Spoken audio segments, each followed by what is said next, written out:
This is Zed from Nev and 4, and you're listening to the Escape Podcast. Portions of this program were recorded in front of a live studio audience. I've been a swugga addict for approximately 4 years now. What? I'm in the wrong room? Am I in the wrong room? Oh, embarrassing. One is a Grand Arena specialist from the UK. The other is a territory battle tactician from the US.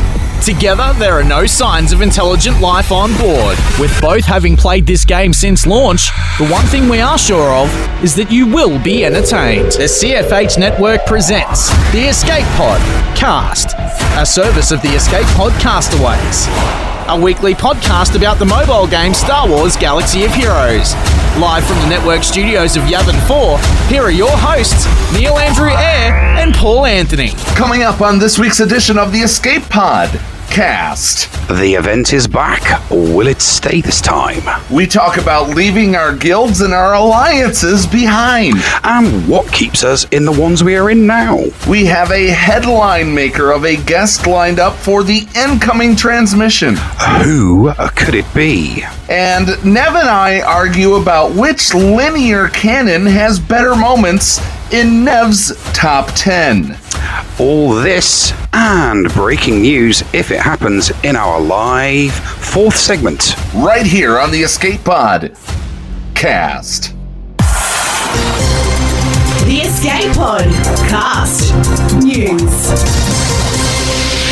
And welcome into the 38th episode of the Escape Pod Cast. And Neil, 38 now of these things. You've been with me for 8 of them. I mean, you're quickly growing in number episodes here. Soon you'll be double digits. Yes, double digits does sound nice. 10 is a nice round number, is it not? Well, it's a straight number and then a round number. That's how 10 works. Yes. Well, I always liked to celebrate my big round numbers, especially when I was doing my daily episodes. I liked to celebrate 100 and 200 and 300. You know, I don't know what man's obsession is with, nice round, neat numbers, but, 10's a nice little milestone. Well, yeah, I mean, we'll see if you actually make it to there, because you decided that you were going to put together for me, apparently, me being the person who didn't really get to experience the entire Legends series, as it's called, of Star Wars canon. But instead, you're going to tell me the top 10 moments of Legends canon. So apparently I will be indoctrinated tonight. Yes, I will be indoctrinating you tonight. Well, they're my top 10 moments. They're my 10 favorite moments from all of the, books and the comics and the graphic novels, because I haven't just restricted myself to the literature, from the likes of Kevin J. Anderson and Timothy Zahn. I've also delved into my favorite moments from graphic novels and comic books as well. So there's a nice little mixture there. All right. Well, I do like my funny papers, as some people like to say. So, in fact, I have the Jedi Fallen Order series sitting right next to me, waiting to be read next week of the funny books. So we'll see, man. Yes, we will. We'll make it fun and see what people think. All right. Before we get into everything here, I have a great announcement that we now have merchandise. Ooh. Yes. Yeah. If you go to tpublic.com/user/the Escape Podcast, all one word, you will be able to get your hands on the Escape Podcast logo shirt. We also have Storytime with the Llama shirts, Escape Podcast for Kids, and actually something that was requested. Are you ready for this, Neil? Have you taken a look yet? No, I haven't, because you've just told me the website, so I will be looking very, very promptly. Yes, so it was requested that there be Team Paul and Team Neil shirts. Oh, yes. The Team Paul shirts come on blue, and the Team Neil shirts come on red. You know, just for the dichotomy of red versus blue in video games, right? Oh, yeah. Rock'em Sock'em Robots. Exactly. And in on the Team Neil ones, I mean, you can even get stickers, you can get a tote, you can get a pin. But the fun part is all of the products for the TeePublic store in celebration of our launch are 35% off. So you can get that is quite a bargain. You can get a T-shirt for only $13. You can get a button for ultra cheap. You can even get your very own Team Neil sticker if you want, even though I think the Team Paul sticker is much more handsome. Oh, yeah, of course you'd think that, but, people want, joie de verve and the class that comes from being an Englishman, because I'm posh and upper class and ha. Right. But you can get magnets, you can get stickers, anything. If it has a logo, there's a chance that you can get it on a piece of merchandise. Everything 35% off. We're excited to launch this for you guys and to give you, during this weekend only, 35% off at tpublic.com/user/The Escape Podcast. And I really love the fact that the llama, as soon as she saw that we were testing this, that she went out and got her own Storytime with the Llama shirt. She sent a picture in. She posted it in the listener lounge. We love it. We absolutely love it. Well, she's done such a fine job taking over the Storytime corner from me that, it's quite right that she would have her own T-shirt. Don't you agree? Oh, I absolutely. It's when we first talked about it, we were like, okay, we're going to draw you a llama. And then I was like, okay, let's draw a llama with a book for story time. Okay, let's make a Escape Podcast for Kids logo. And okay, let's make this an entire shirt. And it turned out wonderful. It really turned out wonderful. It did. I remember seeing the design. It was a lovely design, absolutely. So go ahead and go check those out. Let's get into the news here. How to put this, Neil? It's back, or at least by recording time, it's back. Yes. It's coming. Well, we say it's coming back, but will it come back normal? Will it come back bugged? Are people going to be able to get extra shards? Are people not going to be able to get extra shards? Is it just going to be open to those that are qualifying for the first time? Who knows?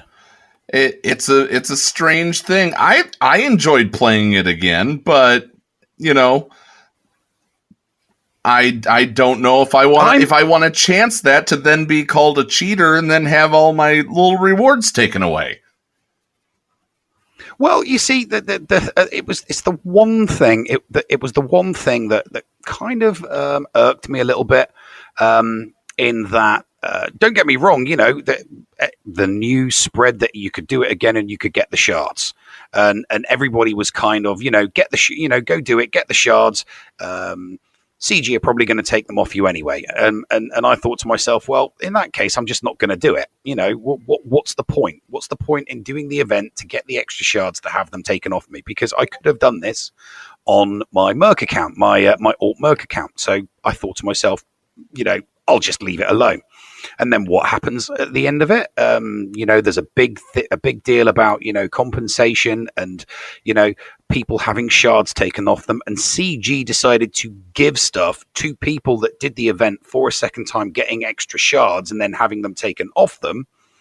And I did what I was told. CG said, don't do it. Don't take advantage of this exploit. Don't take advantage of this bug. So I didn't. I didn't get any extra shards. Therefore, nothing was taken off me. And therefore, I didn't get rewarded for doing nothing. But people that did it and had shards taken off them were rewarded with something. You know, whether I think it was the GET currency. And I'm thinking to myself, well, you asked me not to do it. I didn't do it. And I got nothing. And the people that you asked not to do it, that did it, you took the shards off them and then you gave them something. And I just kind of think that it was kind of a little bit backwards, if you catch my drift. If they'd just given nothing, if they'd given nothing to the people that did it, post their instruction to not do it, and then they'd rewarded the people that could have done it but didn't do it, that would have been an encouragement for them, that would have been encouragement for the player base to then not do something that CG asked them not to do. Right. But what CG has done is every time this kind of thing happens now, people are instantly going to do what CG asked them not to do, thinking that, well, you rewarded people the last time this happened. Yeah, sure, you took the shards off them, but you still gave them something for nothing. And, so I think they definitely got things backwards there. So, but let's hope that it doesn't happen again. Exactly. And that's the moral of the story. Let's not have it happen again. Let's move on. We're trying to be people who are supportive of this game. It's not hard to be supportive of this game. There are people who just want to stir the pot. And you know what? We're done with you. I'm sorry. We're done. We enjoy this game. If you don't like the fact that I don't have General Anakin Skywalker, then you know what? Oh, well, sorry. Yeah, I don't have him, and I don't care if people do have him. All power to you. Crack on. We're playing the game the way we want to play the game. That's the bottom line. Yes, I mean, yeah, but you are a bit of a weirdo when it comes to these portraits and these titles, Paul, aren't you? You know what? If it's a little pieces of flair, I'm going to want my pieces of flair. Yeah, you do want your 37 pieces of flair, don't you? Exactly. I got a piece of flair today. I got a piece of flair. You saw? Yes. I got I did my Padme to 7 stars, so I got my piece of Padme flair. I don't care about it. You care about it, but so I finally got my Padme piece of flair. Took me like 10 attempts. Did take me like 10 attempts, but I did have the. Okay, I was there. You were there for a bit, yeah. I was there for a bit. I kept, as soon as you got to 7 stars, I'm like, all right, I did 356 of these things. Let's see how many it takes you. And I started counting right from number 1. Yeah, you did. You were counting. I mean, going all the way up to tier 6. I mean, you saw it was just auto. All I was doing was hitting the auto and then clicking on the target. So GK. Then through the rest of the Jedi, then Padme. But when tier 7 hit, if only, that's when it. If only it was that easy now. Honestly, if only it was that easy now. I mean, seriously, Nev, 356 attempts is how many it took me back in my day when we had to do it the hard way. We didn't have the Geonosian reworks. Oh, it's quit your belly aching, grandpa. It's exactly the same with all of these events. When you think about it, every single event. Going back as go back to the Chewie event. I mean, when the Chewie event first came out, that was absolutely nails. But you get a Bosk. You get your boss to gear 12 and Django to gear 11, and the rest of your bounty hunters, you only need to be gear 9, and you can plow through it. But before Django was around, people were trying to do it without Django and without the Bosk without the Bosk rework, without all of the gear 12 plus pieces and stuff like that. It was much, much harder, and exactly the same thing happened with Padme. First time, I could not get past tier 4. I couldn't get past tier 4, and I had a gear 12 Dooku and a gear 12 Asajj. Obviously, this is on my main account, and some gear 9 and 10 Geos, and even with that, I still couldn't get my 5-star Padme. So to be able to hit my 7-star tiers 5, 6, and 7 on the Pom-Pom-tastic account is brilliant. I mean, I can't do anything with her. I mean, I literally cannot do anything with her at all. But it was nice to get. And Sir Boss, who is probably out there chilling in the listeners' lounge, listening to me talk now, he was the person that told me to just stop. I think it was after about 9 or 10 failed attempts. He's like, go check your mods. So, straight into the mods, went straight to the Geospy because the Geospy wasn't doing his one-hit wonder magic. So, went straight to the Geo. He didn't have a crit damage triangle, so instantly changed that. And I switched his speed arrow to an offense arrow. So, 2 mods. I changed 2 mods, went straight back into the event, one-hit Padme, and... the rest was history. So all I had to do was change 2 mods. So I had like 10 or 11 failed attempts, and all I needed to do was change 2 mods on my Geospy. So I think I said it at the time. Moral of the story, check your mods before you go into tier 7.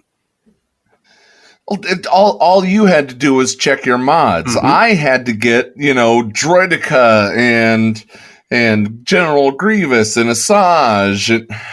I'm playing the smallest violin in the world for you right now, mate. And I'm hitting F on the tiniest keyboard for you. I mean, seriously. Jeez. Let's just move along. Let's move along. Here's something that makes you happy. Especially, and makes me happy because it adds to my 37 pieces of flair. Mm-hmm. Grand Arena Championships is back. Oh, yes, get in there. Oh, I'm so excited. I'm a little bit gutted that there's no 3v3, but 5v5 and ships. Yeah, I am so... I got, put it this way, I got too excited. I got overly excited about GAC returning, and I clicked on the join, forgetting that the roster is locked the second you click join and not when it turns over. So I clicked the join and then I went back into my roster and I was able to take my Han Solo from gear 11 to 12, but it's not going to count in GAC. So I'm so gutted. I know. I was that excited to join GAC. So only for the first. Only for the first round. You'll get him. You'll get him in the second round. You've learned your lesson. 2, 3, and 4. And thank you. Yeah, and thank you to the people that reminded me about it was Operation Metaverse. So thank you, T, and thank you, Gom. We appreciate. I appreciate you for reminding me that my mods now suck. Yeah, no, I wish I just had the the forethought to just think, no, calm down, don't click on the join. Just no, too late. 22 hours and 54 minutes. I clicked on the join, so I've lost a full day of just tinkering and potentially bumping people up a gear level, and it would have been really nice because it was Han and. It's it's not just for the CLS trio. It's for my Millennium Falcon as well. That taking Han from gear 11 to 12 definitely would have helped my Millennium Falcon speed wise. Yeah, I'm sure it would have, but coulda, woulda, shoulda, didn't. Exactly, coulda, woulda, shoulda. So I think, I'm really, really looking forward to live streaming GAC this time around, and I'm going to do it proper. I'm going to do all my analysis. All my analysis videos are going to get done for each of the rounds for all my opponents. I'm back on the job. I am deadly serious. I am not missing out on the Kyber Club this time. I've missed out on the Kyber Club for the last 2 GACs, and it's annoying the crap out of me. I must get back into the Kyber Club. Well, here's one thing that I'm excited about. Is there is no attack round on a Friday night. We are not going to be overlapping ERS, so we get all the lounge back coming back to the server. Yes. Oh, that's good. And I'm sure that that part of the lounge is waiting with bated breath for that interview that we have coming up that I revealed in the open. So, yeah. Now, one thing that I am very happy about that we experienced this week is no restrictions on territory battle missions, except for the phase 2. One's Executrix, one is the Chimera. Oh, so has anybody come out with any interesting compositions for that? Somebody told me about the 2 Kylos doing quite well in one of these unrestricted ones that normally has restricted characters. Yeah, normally. Have you had any joy with this? No, I didn't use the 2 Kylos. Now, you could have went in with in the Dukage mission, as I call it, the Count Dooku and Asajj mission. You could have went in to that one and with 2 Kylos and done well. I went in just with Dooku and Asajj because I had no problems in the past. So I was like, okay, I'm just going to do it. The one that I was excited to try, and I'm very happy that I was able to pass it, was the Acklay with whatever I wanted. Oh, of course, yes. If there was no restriction, yeah, of course. If there's geos, if the geos aren't, so what did you go with them? So I took in my Relic 7 General Grievous, and all my droids are neon. So, but I haven't boosted them up very far. My rule of thumb is if they become neon, they get a Relic 1, so they at least have that. So all the droids had Relic 1. But I pulled Droidica in exchange for Geobrood Alpha because Geobrood Alpha is the one who can soothe the Acklay. So okay. I went in there and I pulled 1 AoE with Grievous and knocked down 2 Jedi, and I went, whoa, I'm going to really piss off the Acklay here if I continue that. And all the rest were simple 1 attacks, brute force downing the Acklay. So interesting. Yeah. Well, I'm kind of like waiting for like I can't do the one that you did.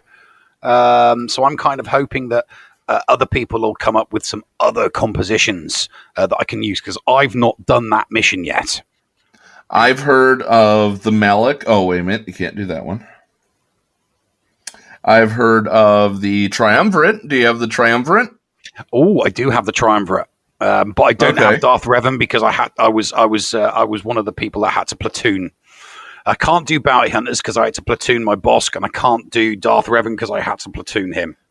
GBA, Thrawn, and the Triumvirate. I mean, me telling the listeners this right now has no bearing and probably will never benefit them whatsoever, but that's a team that I saw work. Now, GBA and Thrawn went out quickly, but the Triumvirate were able to whittle down the Acklay, especially with Scion. Okay, well, so that's someone that you can try later. Well, I'm going to log in, and I'm going to open it up on my tablet next to me, and I'm going to see if it works. Well, not during the show. We got a show to do right now. I know we've got a show to do, but there'll be a break when the llama's doing her bit. Okay. All right. So and then there'll be a break when you know. I mean, don't do it. It's obvious. It's obvious we're all doing this show on Thursday because Phase 3 is now going on as this show is airing. Of course, yes. But yes. So it doesn't make any sense for me to do it because it doesn't. It doesn't. There's no radio magic here. No, but you could do the Wat Tambor mission. Yes, I could. Oh, there's so much stuff I can do. I might have some fun with it. I might be. I didn't. It completely slipped my mind that the restrictions were completely and utterly gone. So it's going to be interesting to see what it can do. Actually, this obviously I'm talking about the Merc account, not any of the other accounts, because all of the other accounts before the restrictions kicked in, I'm with guilds, and each of those guilds voted to do the Dark Side Hoth TB. Why? Because because that's what, the guild leaders, the guild leader came down and basically said, does anybody want to do Darkside GOTB, or does anybody want to do the Hoth? And a couple of people chimed in with, well, yeah, I wouldn't mind getting some more shards for my IPD and Okay. I guess people. Well, So, yeah. I like it. I like it because it's the no rules GOTB in my mind. Be interesting to see if they do it again. Now, one last thing. Speaking of, before we go to break, speaking of the news that came out this past week, apparently there are 2 summoning characters, as we now know. Mm-hmm. The Arc Trooper and Geobrood Alpha. The Geobrood Alpha summons the Brute, which is awesome. I love the synergy. But if you take the Geobrood Alpha and the Arc Trooper into the same match, the Arc Trooper is going to override the Geobrood Alpha, and you cannot summon the Brute, even if you go in undersized. Yeah. Well, I mean, I don't see why anybody would want to put those 2 in the first place anyway. That is true, but I mean, why would you want to? Oh yeah, the fact remains that that is the way that it's going to go. Yeah, that it's hard coded. They're hard coding and forcing you to choose who goes where. Now, if there ever comes this sandbox mode that they basically said, "We hear you," last time, in the Q&A, if you randomize your characters, yeah, then that's going to be a crazy one. But what if I wanted to bring 3 in for Grand Arena? Go in with 3 characters. Because if you bring in the GBA in an undersized squad, you still have 5 characters fighting against somebody else if you do not bring in a 5th. Mm-hmm. And you still get the points for the undersized squad, which is nice. Still get the undersized, which is so nice. So if I wanted to bring in 2 just to fight something small, to get undersized and actually play with 4 characters or 3 and a turret, I want to be able to do that. Yeah, but you're still not really going to want to mix and match the 2 at the end of the day, are you? What if it's the last stuff that you have left and you accidentally got auto-deployed? Interesting. Oh, yeah. No, that is an interesting one. Yeah. If it was, well, I mean, here's the thing. Or if you're facing it. If it's auto deployed because you failed to put your defense out, then that's your own error. If you're facing somebody that has auto deployed, well, then it doesn't really matter because you know which one's going to summon and which one isn't going to summon. So it doesn't really matter, does it? It shouldn't go more than 7. If you're able to take 1 down and you leave it there, if there's a brute and a turret on the field, that's your own damn fault. Yeah. But I can't see anybody doing it intentionally. It's something that's only going to happen unintentionally. Like you said, in a GAC, if somebody doesn't set a defense and those happen to be in the top 20, top 30, top 40, when they get auto deployed. So I can't really see it being too much of an issue, and it's definitely not going to be something that's done intentionally by somebody. Not in my mind. I just don't see it. That having the Arc Trooper, having the Game Boy Advance, you're always just going to keep your 5 Geos together. And regarding the Arc Trooper coming in, there's a nice enough split now between 501st and then your remaining clone troopers. So, and don't forget, we've got somebody else coming, Lightside GOTB, and hopefully they might get a 501st tag. Kiadi Mundi? No. Yeah? No, he won't get a 501st tag? I don't think he's going to get a 501st tag. Oh, well. Well, I mean, there's enough out there. We've got enough clone troopers. We've got a nice mix of Jedi with, the 501st. We've got Snips has got the 501st tag. Gas has got the 501st tag. So, there's some 501st tag, and then you've got the remaining clones, and you've got Shaq T. So there's a nice mix out there. There's a nice blend that you can spread your clone troopers around a bit without having to, undersize stuff. So I really don't see it being something that's going to mix and match. But what it is CG kind of saying, hey, we like doing this character that summons, so it kind of definitely opens the door to more characters that could summon. And I've got a couple of ideas on that. I think Hermit Luke Skywalker summoning a ghost image of himself to get we talked about this. We talked about this with Thaddeus. With Thaddeus, and a Jabba the Hutt. A Jabba the Hutt summoning, a random bounty hunter would be an awesome character as well. No, Salacious B. Crumb. Oh, God. And what would Salacious B. Crumb do? Inflict debuffs. Because but the whole, I think the point of summoning something is that it taunts, right? That it takes fire. No, not necessarily.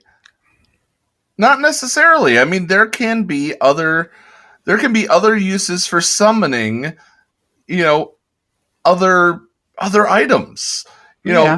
Creating it doesn't have to take fire. It could go stealth and provide certain things to a team. Yes. Yeah. I'd like to. If the ARC Trooper, with the ARC Trooper summoning a turret, how about an Empire, another Empire character summoning an AT-AT or an AT-ST? How cool would something like that be? Because they have talked about wanting to bring vehicles into this, haven't they? Yeah, I think they're talking speeder bikes. Oh, right, okay. Well, I don't think they're talking an AT-AT. Seriously, an AT-AT character in yet. Oh yeah, no, I think. Well, why not? Why not? We only the closest thing we have is the AT-ST in scale size. You forget about the scale size in this game. Well, look at this. Look at the scale size of the Rancor and the what was that thing called that was in the Revan event? You could scale down those things and have them as fighting. Look at the Wampa. The Wampa is much, much, much larger from a movie point of view. It's a baby Wampa. And exactly, the Wampas that are in the game are, much, much smaller to scale. So, but yeah, no, it's the fact that we're having these, these conversations regarding, what they could and could not bring into the game, it's good for the game. It's good for the game that we're talking about it. Yeah. Well, let's go ahead and throw it a break, because when we come back, we've got this show. I'm very excited for what's coming up, but we've got this show that we've planned out, and it all comes down to finding the right guild, right? Absolutely, definitely. So when we come back, we're going to talk, and then story time with the llama will also be about guilds this week. But we're going to talk about the joys and the heartaches of guilds and alliances right here on the Escape Pod Cast. The Escape Pod Cast with Paul Anthony and Neil Andrew Ware. Micaeus Modding Mayhem is the premier remodding service for the game that we all love, Star Wars Galaxy of Heroes. With some of the most affordable rates in the industry, Micaeus will rebuild your roster from top to bottom and give you consultation on where to go from there. Micaeus has a 100% satisfaction guarantee and lots of useful additional services, including a full cleanup of your mods, loadout pages, PvP plans, and more. Contact Micaeus today on Discord at all lowercase Micaeus number 0127. That's MIKAYAS number 0127, or at micaeusmods@gmail.com. Micaeus Modding Mayhem, the official remodding service of the Escape Pod Cast. Did you know that if you signed up to become a Patreon, you could get tons of rewards? Force Ghost Scotty could do a roster review for you. Neil Andrew Air could share Grand Arena tactics. Or Paul could even help you get maximum stars in Geonosis Territory Battle. And you even get access into the after show. Sound good? Sign up to be a Patreon today. For as little as $2 a month, you could unlock a ton of potential content and also get closer to the hosts. Head to patreon.com/The Escape Pod to sign up. You may recognize this voice from our 25th episode. We're taking a break in the middle of one of our commercial breaks to talk to Sanos, one of my very, very good friends who is right now, as we speak, playing every single Resident Evil known to man, back to back to back for Extra Life. Sanos, what is going on? What are you doing? Well, hello all. I just wanted to come on here and let you guys know that I'm streaming this weekend for Extra Life, as was mentioned. We're raising money for Children's Hospital Colorado. It's a hospital that my daughter has gone to before, and they're a fantastic place. What I'm doing now is a 24-hour stream. We started at 8 a.m. on Friday the 8th, and we're going till Saturday morning at 8 a.m., and then we'll be on and off again for the rest of the weekend. Resident Evil, as also mentioned, is the franchise I'm playing.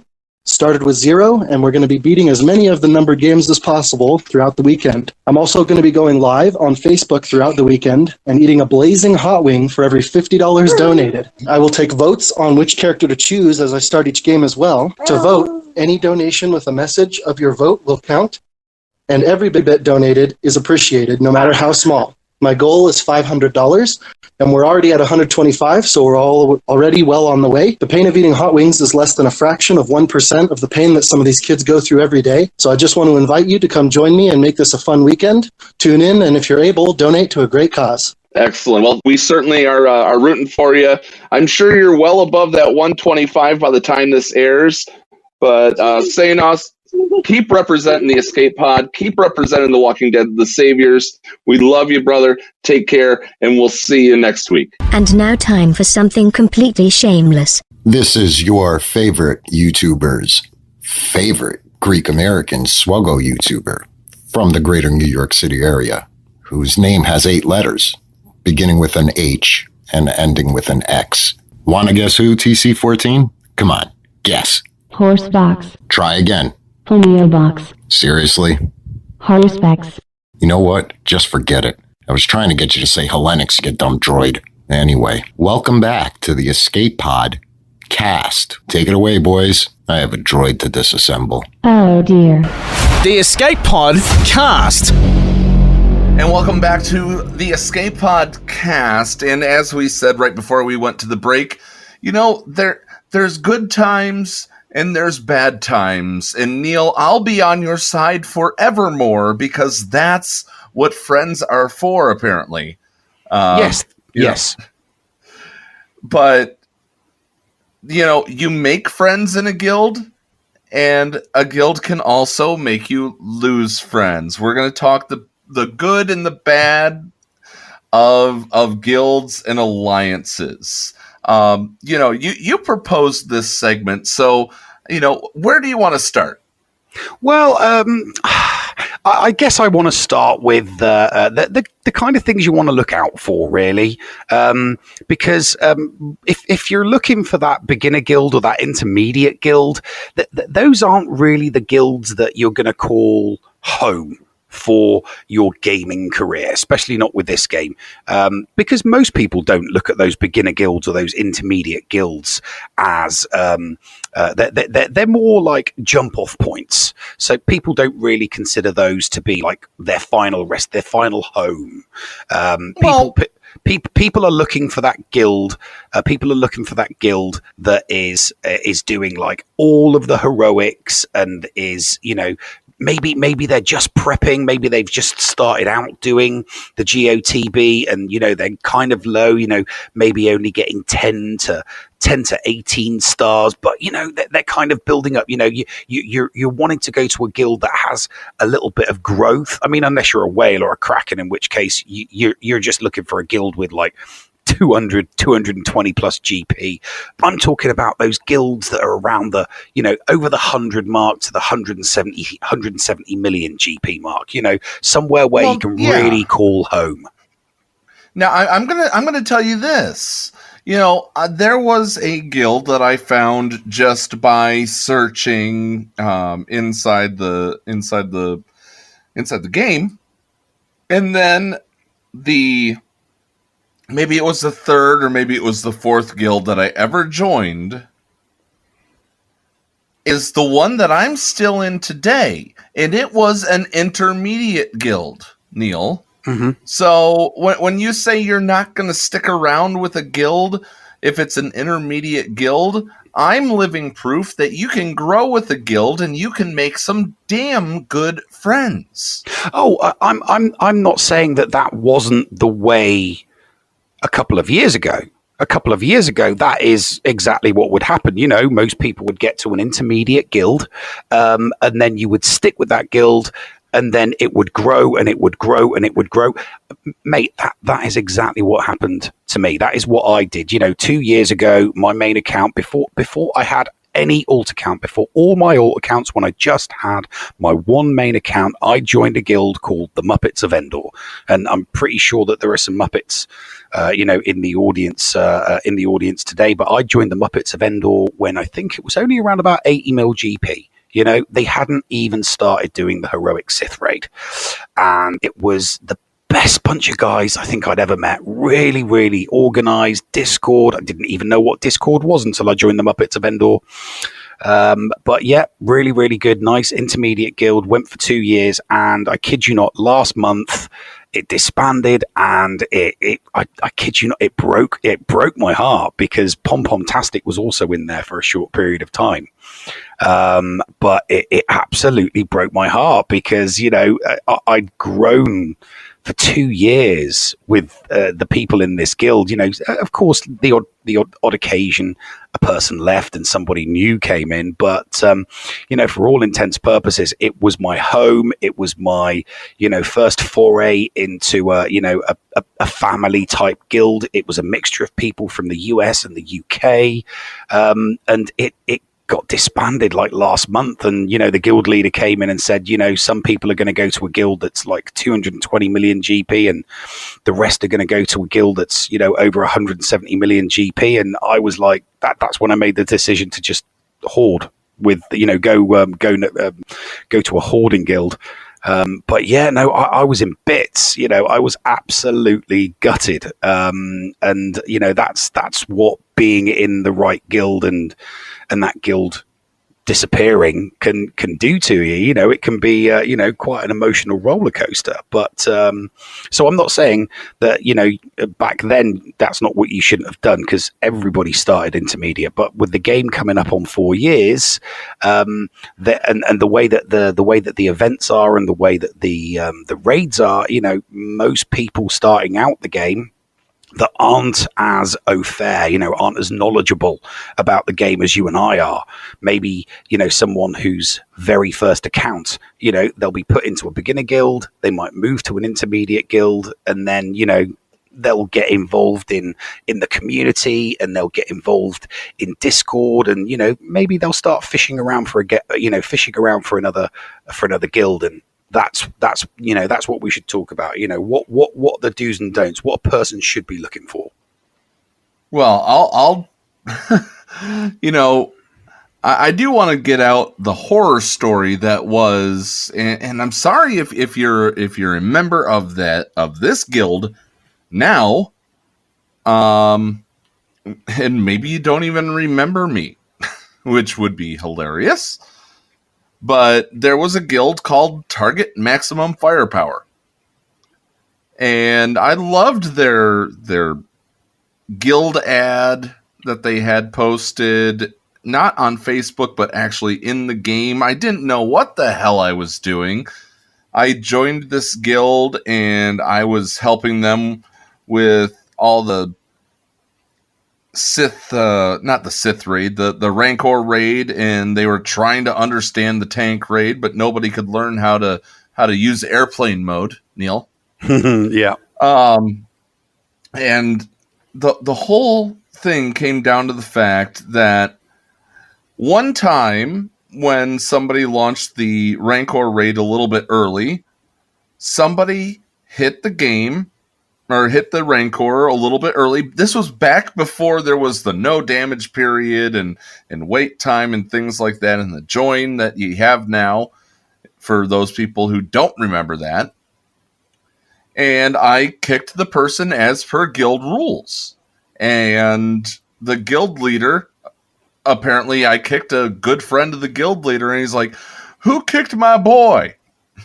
And I'm like, okay, it was me because, they deserved it. And I posted a screenshot. Get this, Neil, in line. Oh, God, I remember line. Oh. Yeah. And so I posted the screenshot. I said, this is why I kicked them. And they're like, well, if you ever do that again, you're kicked out of the guild. You're no longer an officer. And you know what? That's when I left and I found Yavin 4. And I'm there to this day. And yes, I'm still kicking people. Well, you see, I think that it's very important that you find the right bunch of people. It's not just about finding the right guild; it's about finding the right people in that guild. We've all got our horror stories. I mean, my alt, in fact, the very alt account that I created for my daughter, for Amy, the one that she now plays with, and that she was creating her content with while she was here with me. I placed that account in just a bog standard, nice, good, solid. I can't remember the guild name, but it was an intermediate guild. So, it was around about the 80 million GP mark. It wasn't doing the heroic Sith or anything like that. And the leader and the officers were all a really nice bunch of people. It was a casual guild, but we took the raids very seriously. We were a little bit lax when it came to territory battles, as long as everybody participated. As long as there was 50 people in territory battles, and as long as there was 50 people in territory wars, there wasn't any, over the top, strategy and tactics that people had to follow, or they would be booted and kicked. And the leader decided that he was going to go looking to try and, increase our chances. And he came back to the guild with a proposal from another guild to create an alliance. And I've still got the messages from these people. Yeah. And a lot of us were like, oh, well, I mean, I've actually got the messages between me and this guy. And I spoke to the people that were running this alliance, and I went back to my guild leader, and I was very, very apprehensive. I went, I've heard some horror stories about joining alliances, how all they do is they pick off the best and they leave the people that are in the sister guild, to rot and do nothing. And, I'd be a little bit concerned with that. But I said, I will go with what the majority of the guild wants. That he even though I wasn't an officer, he knew that, I was doing content with the pom-pom-tastic, so he would come to me for advice. He knew me and thought of me as a person in the community, so he would come to me for advice, and we pushed on and we moved ahead with it. And it was a complete and utter nightmare. It was a complete and utter disaster. I did everything I could to drum up support for the guild recruiting wise, and basically the 3 people that were in charge of the alliance took all of the best people out of our guild, put them in his, and our 80 million guild was reduced to 25 characters and 40 million. And for 4 weeks, nothing happened. We would get 1 or 2 people joining, and that was it. There was this big push to, make 2 100 million GP guilds in this alliance. Just, it didn't happen. And then 3 months later, the top people that were in the main guild came down to us because they were getting really, really annoyed with the lack of organization and the lack of organizational skills from the people that were running the alliance. And then 2 or 3 days later, those people that started this whole alliance left, buggered off to another guild, and then we had 2 guilds with nothing in them. And it was a complete and utter horror story. And the reason why I can't remember the name of the alliance or the guild is because it was such a bad experience that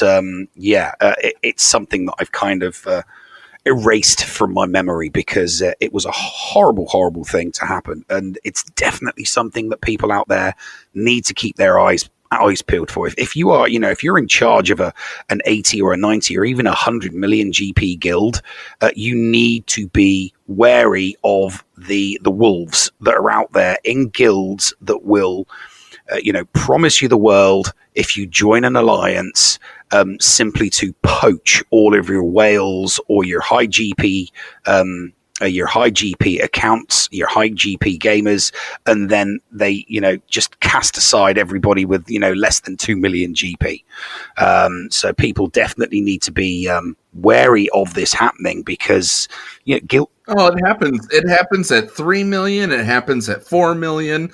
I'm sitting at 4.776. It happens there too. I mean, you're not going to get away from people with malintent, but with the exception of, trusting your gut. If it does seem too good to be true, you need to find out where they've gotten other recruits.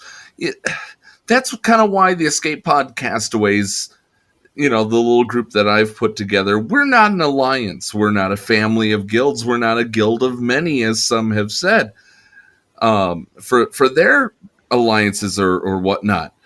We recruit for ourselves. We fight for ourselves. We just all fight under the same banner when it comes to what our name is. We like to share information.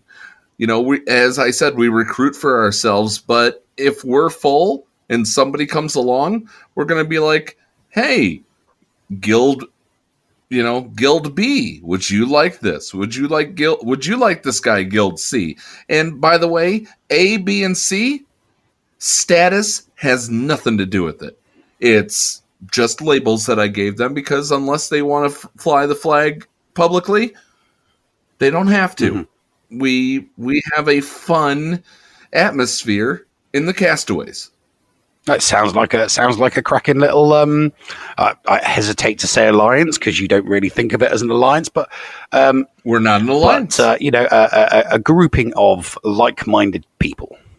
You know what I call it? Here is actually what I call it.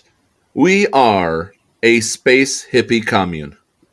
Oh God, that doesn't conjure up positive thoughts. Space hippie commune. Oh, we are a space hippie commune, and take it however you will, Neil. We love our space hippies. You love space hippies. Are they space hippies or are they space communists? No, not a communist collective. We are a commune.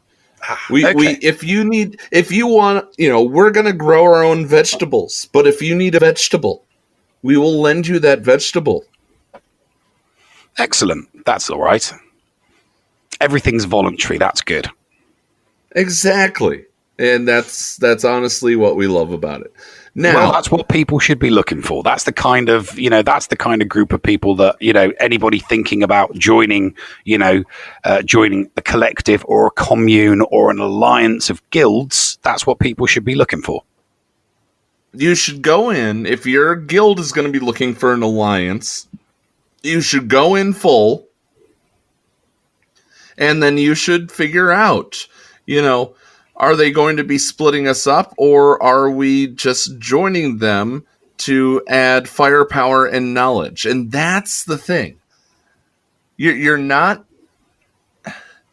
Join not to rush into new content, but join an alliance to bolster your knowledge of the game. And you will go much farther than just jumping from guild to guild. And, I know you have your Merc account, and I'm not calling, jumping guild to guild merking necessarily. I'm calling it, don't go chasing waterfalls. Please stick to the rivers and the lakes that you're used to. That's the second time I've referenced music, I think, even in this segment. Well, I like to send that Merc account to guilds where it can, do good. It's I gave up trying to progress that account as fast as I possibly could. Many months ago when I put it in a hoarding account, and I've actually got that guild in with the that my Merc account is in the same guild as my Horde account, the Nev. And that's with Biscuit Weasel in the same guild as Biscuit Weasel. But I do actually have my main account helping out a wee little guild that is part of an alliance that Savage Diva runs. That's a 3.5 mil account. I've got loads and loads and loads of really, really good teams and squads in there. And it feels really good, actually, to use what I've got to help, especially when it comes to like the Hoth TB and the territory wars. I think I filled 2 territories. I kid you not, I must have filled about 2 territories in territory wars with my roster, just putting them on defense. So being able to help out, a lower minnow guild with some heavy firepower, I must admit it does actually feel good to help out one of those beginner / intermediate type guilds, because they're doing like tier 5 of the Sith raid, and I go in there and I'm whomping like 16 mil in damage straight away just to try and get through it. So it's really, really nice to use an OP account to help out in a smaller guild. And I must admit, I do enjoy merking my accounts. I really am enjoying merking my accounts. Excellent. What else did you want to talk about here? Do you want to cut this one a little bit short and get to the big announcement? Yeah, I think we should. All right. Well, guys, after the story time with the llama talking about guilds, we have the hottest ticket right now out on the free agent market. We have Warrior Presents coming up right after these 2 breaks. Now, I am going to say this, and I'm probably going to repeat it here in a moment once we get back to the break. If you're looking for Warrior to do a slam piece on a certain guild, or to give out any secrets or anything like that, you're coming to the wrong show.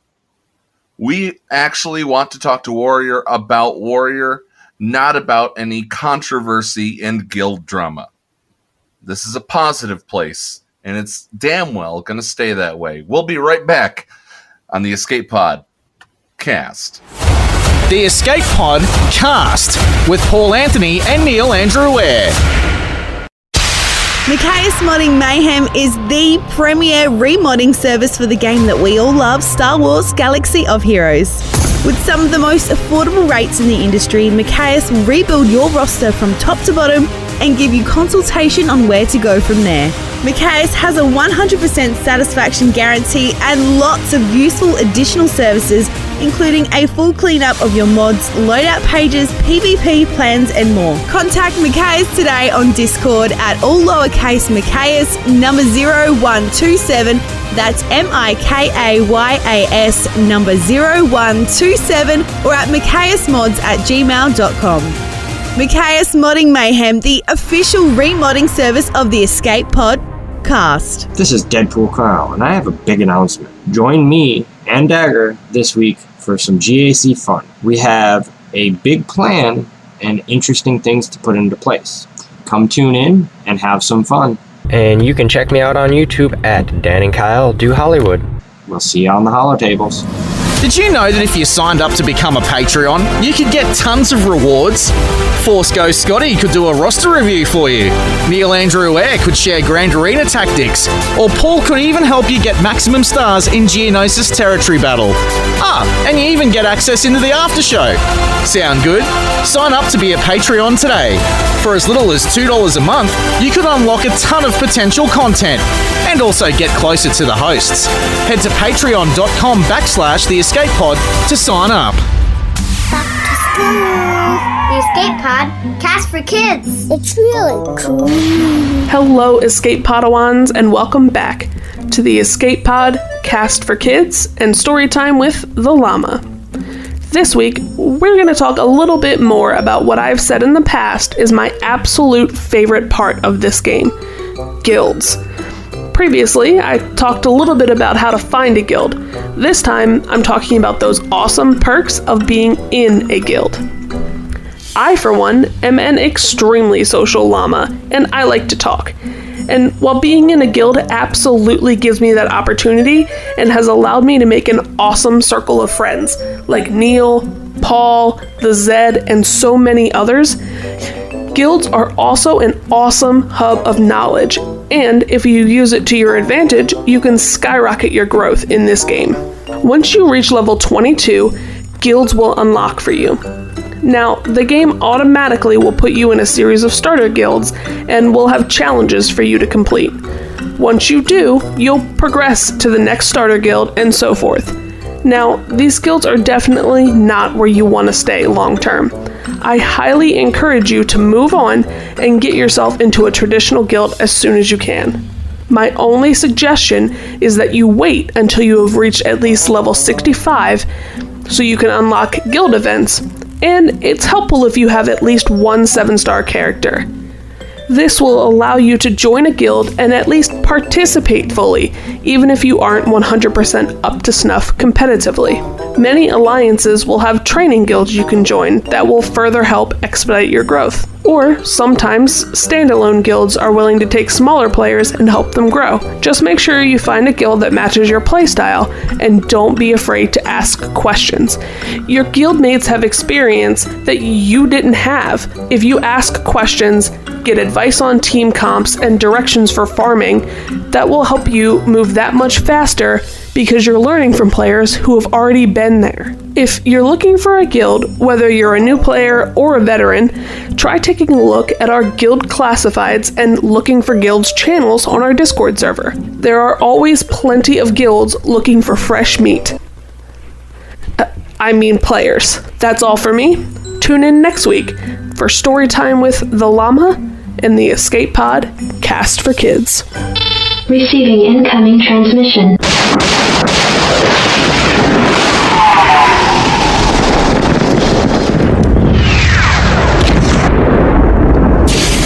Receiving incoming transmission.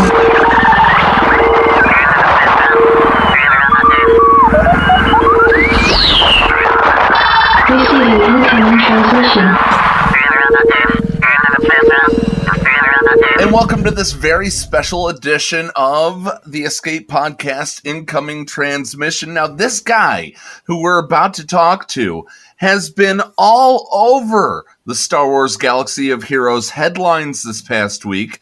But, you know, I'm going to let you know, if you didn't hear the lead-in, if you're looking for somewhere that is going to have some controversial stuff said, all about other guilds and things like that, you are coming to the wrong place, because this is a talk to the content creator who pretty much inspired Nev to start his entire content creation career. And correct me if I'm wrong, Nev, before we bring him in. He's the one who said that you are just a niche channel, correct? Oh, yes, that was correct. Ladies and gentlemen, Warrior presents Warrior. Welcome, my friend. What is going on, you guys? What's going on? It's a pleasure to have you on, mate. A pleasure to have you on. Oh, I appreciate that. A pleasure to be on. I'm very excited that you've come on this very niche podcast. Yes, well, you know me, I have to give everybody some salt. I got to give everybody a little bit of rub, you know. But this is the deal. If I give people a hard time, it's only because I care. And if I give it, I got to get it, right? If I'm going to give some hard times, I got to be able to take it. And I'll tell you what, this last week, I took it, man. I tell you what. Yeah, so let's just touch on it really quick. So not without talking about them, what exactly transpired this past week? You're no longer with TI, you're now with Maw, and that's it, right? Yeah, basically, I've transitioned from one super guild to another super guild. Yeah, and the original team, best of luck to all of them. There's a ton of guys in Team Instinct I care for, man. I played with some of those guys are original OGs that have been there for over 3.5 years with me. So talking harsh is hard because you insult the whole bunch, and it's hard to not do that. So, and Ma's a great group of guys as well. So I think every batch of apples always has one or two that kind of go bad. And I suppose Team Instinct probably say I'm that rotten apple for right now. So. Yeah, and so we're not gonna go into the debate of that. What we wanted to bring you on to talk about was is the experience and the I don't know, is shock the right word, Nev? You want to take over on exactly how to phrase this?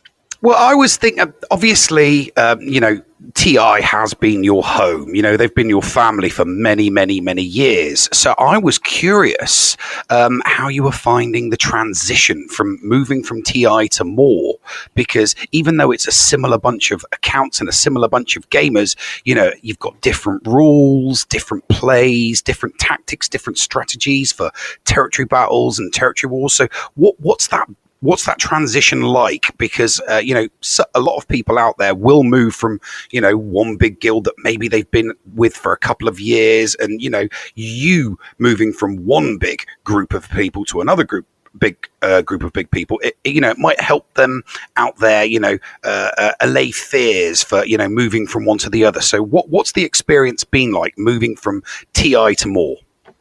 Well, as far as the departure, that was a little bit abrupt, and I know that to everyone it's going to be different. Some people are going to leave on their own volition. Others might get booted for like some stupid reason.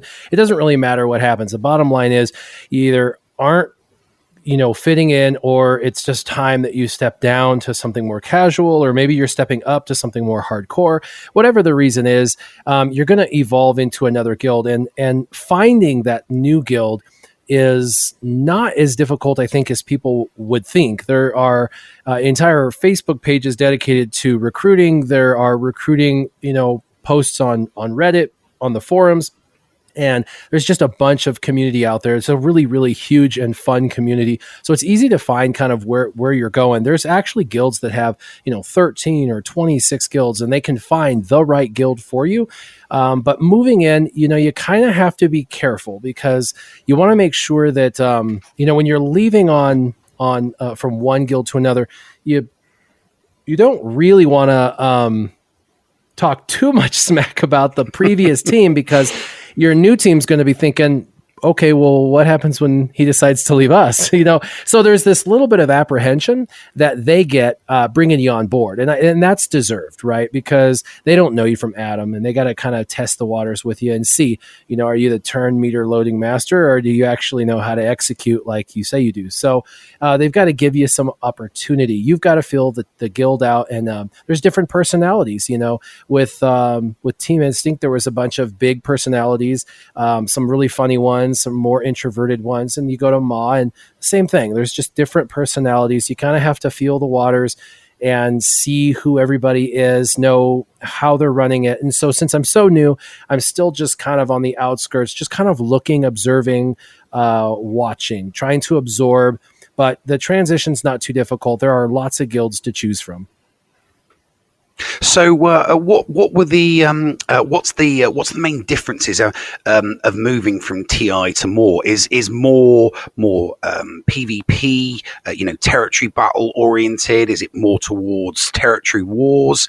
What's the main differences between the two guilds that you see initially? So, when I moved, this is the first off, I was in the number one guild in Team Instinct, like the highest rated guild in Team Instinct. So we competed at the absolute highest level. I'll be completely honest. If you watch me, I kind of had my warrior account on cruise control. I did what I had to do. I'd go in, do my battles or whatever, but I wasn't having a ton of fun over the last few months. Capital Games has made it a little bit rough at times to enjoy certain aspects. So I was starting to kind of fade, and I had it on cruise control. But when I leave there and I come to a new guild, you got to remember, these guys know I've competed at the highest level, but they also aren't going to be like quick to boot somebody who has earned a spot in the number one guild. So of course, the first thing they said is, at some point you can earn a spot on the number one guild we have, but for now we'd like you to go into our number two guild. And for the record, the number two Maw guild is 11-0 against anything other than Maw. So that's super amazing. These guys are executing at the highest level, even though their GP is a little bit lower. But their focus is identical to these other Team Instinct. Their focus is crush territory battles, get the absolute max stars because everyone deserves that. Get all of the currency because everyone deserves that, in the guild because we're all working hard. Everybody contributes. Everyone goes forth with the right amount of teams, and we all come out victorious. For Territory Wars and Grand Arena, they've got different team leaders, right? So Territory Wars versus Territory Battles, excuse me. So for Territory Battles, they have leaders that kind of position themselves with expertise to try and make sure that we're maximizing the star count on Territory Battles and whatnot, and suggesting team comps and stuff. And then their Territory Wars team is different, and those guys, are obviously suggesting team comps to place and counters and whatnot. It's very similar to any other like top 20, possibly even top 100 guilds. I know my brother is in a team that just crested into the top 10. They're like a 250 million guild now. Nice. And they have a very similar layout to what even Team Instinct had. So I see a very similar layout. I love hearing that about the territory battles because, I'm the territory battles guy when it comes down to it. And I'm loving. What are you thinking about this whole no rules TB? Well, so I have two accounts. I've got my main and my free to play. And my main account, there's kind of that draw since I'm this like super cracking on that account to be like, nah, that's not fair. Like I earned all those characters. I had to gear all those characters. I had to do everything I had to do to like be able to unlock those capabilities. And now they're just hoarded out to everybody. You're like, oh man, they got any team that can get anything and people are getting all that currency. So that side of me is like, oh, that stinks. But on the other side, my free to play side, I'm like, oh man, I only have like one good team. So, if I'm going to go in, I'm going to have a prayer chance in heck to like help these guys out and try and, capture some of this guild currencies. I can do it now. Like I can actually contribute to the team. So, two different perspectives. I actually am so happy I have my Scissorman account because it has really helped seat me and position me backwards, but in a really healthy way. You know what I mean? Oh yeah, no, yeah. Absolutely. I feel the exact same way because I'm in exactly the same position with the pom-pom with my pom-pom-tastic alt account, and it's nice to be able to help, especially in the GOTB with that account because I only have a couple of decent dark side teams, and it'll be nice to be able to spread them out a bit and do. Various different CMs that under normal circumstances I wouldn't be able to do. Yeah. So actually I wanted to thank you, as I alluded to in the intro, I wanted to thank you for your pillar system. Your pillar system inspired Nev to create this whole Pom-Pom-tastic account and go forth from there. What? I mean, I can understand what inspired you, but what were your criteria and what really drove the desire for you to come up with the 4 and then 5 pillar system?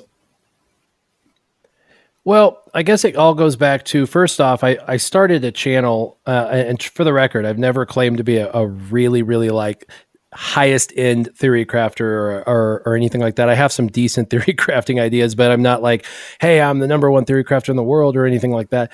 And I I don't even claim to be a good YouTuber. Like, I'm in my 40s and I had to like self-teach through YouTube how to YouTube. So none of this is natural or I'm good at it. It's not that. It's just I have this natural desire for education and I have to understand. And when I first started this game, there was things I didn't understand about it. And I was like, what's this? What's this? How do I do this? How do I do that? And there was just no good resource.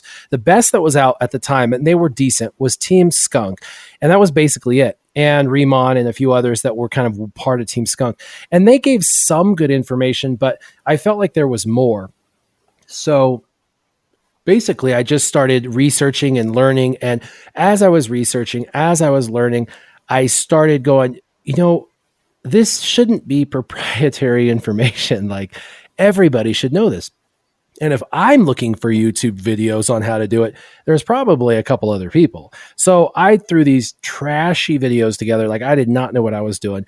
And I put out some videos and people were like responding to it. And that's where my channel just blew up. I was like, what the heck? Like, people want to know and want to be taught how to do something in a simplistic fashion.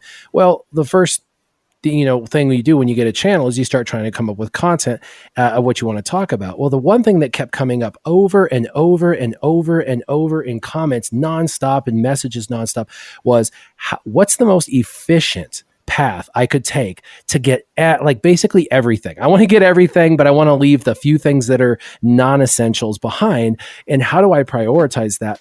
And that birthed the pillar system. I basically went through and said, well, you have to have all of these characters. You really should have these characters. And this should be kind of a priority list of it. Now, the thing that I've said is every year I have to update it because, of course, in 1 year, a lot happens. Like, my pillar system currently has no Darth Revan in it because he didn't even exist. Malik doesn't even exist in that. So you got to have to kind of modify the priority list. And like Jedi Knight or Jedi Training Rey has become less of a priority, so she's falling down the line. Whereas I currently have her in Pillar 3, she's probably more of a Pillar 5 character now. So there's these evolutions each year. I would like to do it probably more, maybe once every 6 months, but it is a huge undertaking. It's hours upon hours upon hours of research, study. I try to max out how someone's gonna basically farm the character. So like, there's not like 9 dark side farms at one time. I have to spread that out over the pillar system and figure out which stores we can maximize out equally so that where you're farming a faction through multiple different places. So that's kind of where it all comes from. It just comes from people asking for it. And so when they ask for it, I try to provide it. I'm not saying it's like the end all be all to farming guides, but I do think it's a solid start. And I do tell people it's fluid. What that means is you take it, you make it what you want. If you want to go to 5-star and then move on, or if you want to go all 7 stars or whatever, like, it's yours. This is just a good starting point for people to really have a grasp of what characters are important and in the priority level in which they should be basically brought to your account. Yes, I hear you mention the Revan not being in your pillar system there. I was doing a daily content on your pillar system, fully testing it out to make sure that, just to kind of prove. I've always liked the pillar system, and I just wanted to, do a daily record to kind of prove that it worked. And I kind of hit upon that when Darth Revan came out. I'm thinking to myself, there's nothing in the pillar system. So what I did was I kind of I slotted it in there between 3 and 4. So the Pom Pom Tastic account is nearly Darth Revan ready. I split the difference, kept on moving forward, put everything for Jedi Training Rey on hold. So I kept on going forward with pillars 4 and 5. The important ones like Darth Sion and getting getting various different characters needed in order to complete factions. But I kind of threw the Darth Revan in there.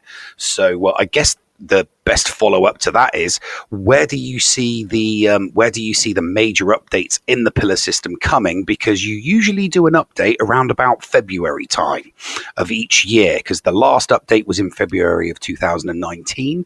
So I'm curious where you see your update going in, if at all you are going to do an update in February. Come on, 2020. Nev, he doesn't have 2020 vision. Okay, that was a bad joke.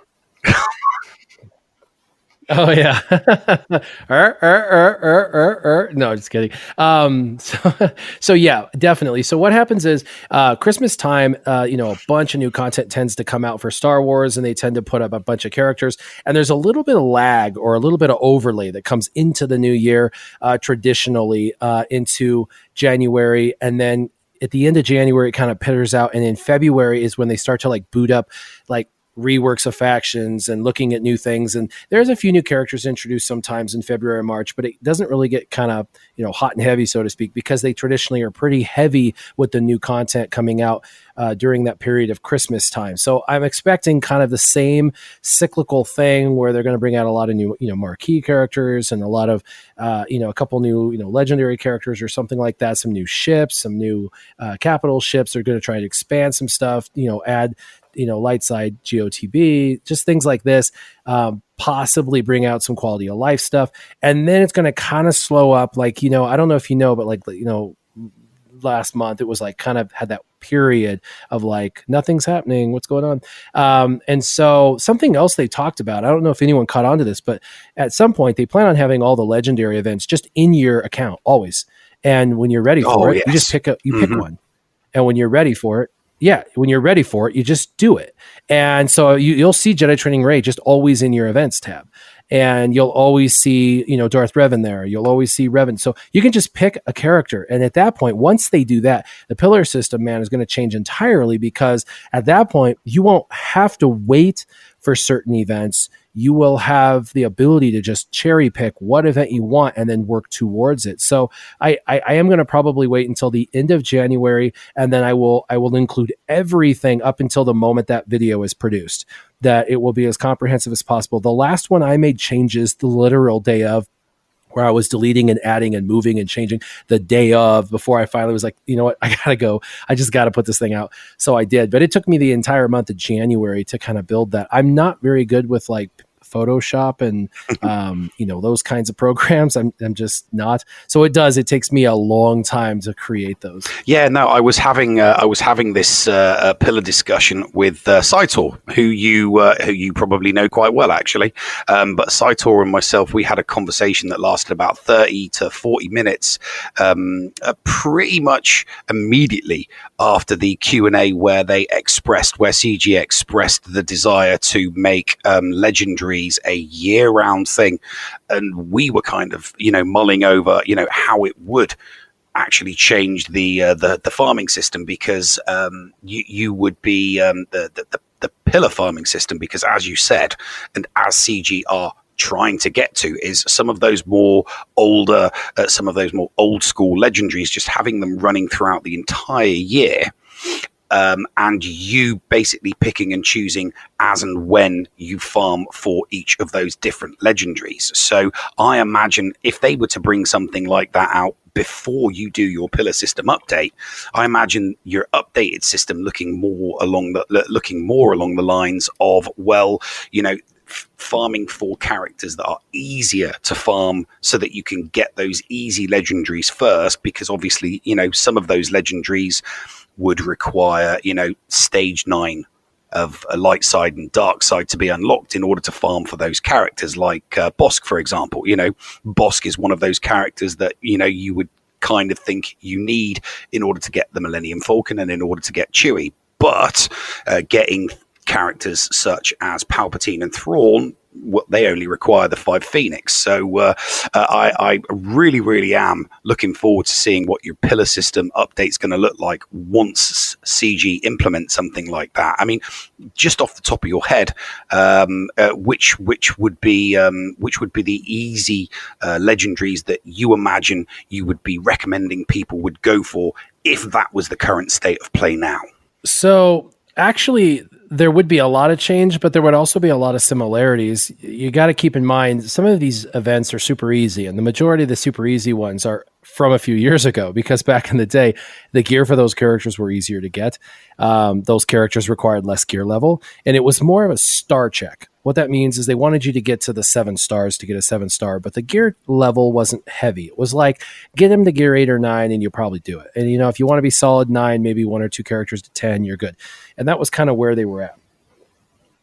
With the new events, they're building off of old events. So it's kind of like a pillar system in that sense.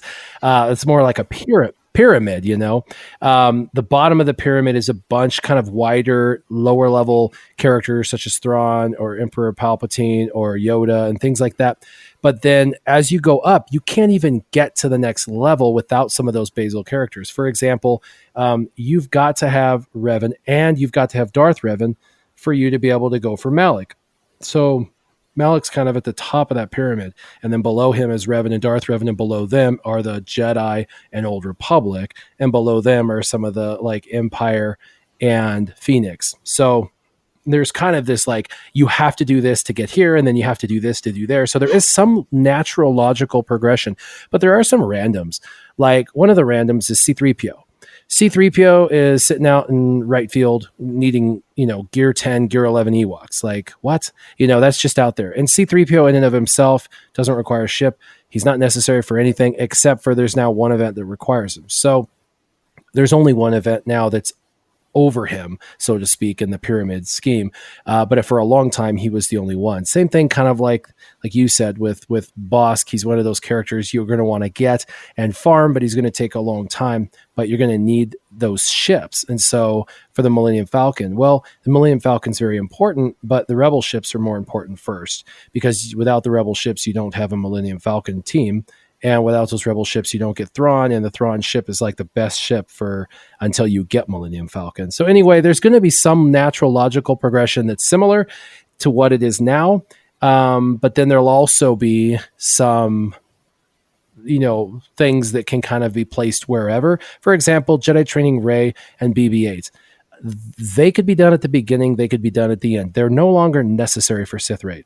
They're awesome for phase 1, but they're not necessary. There are now other teams. You could run a Yoda Jedi team for phase 1 and do just as well.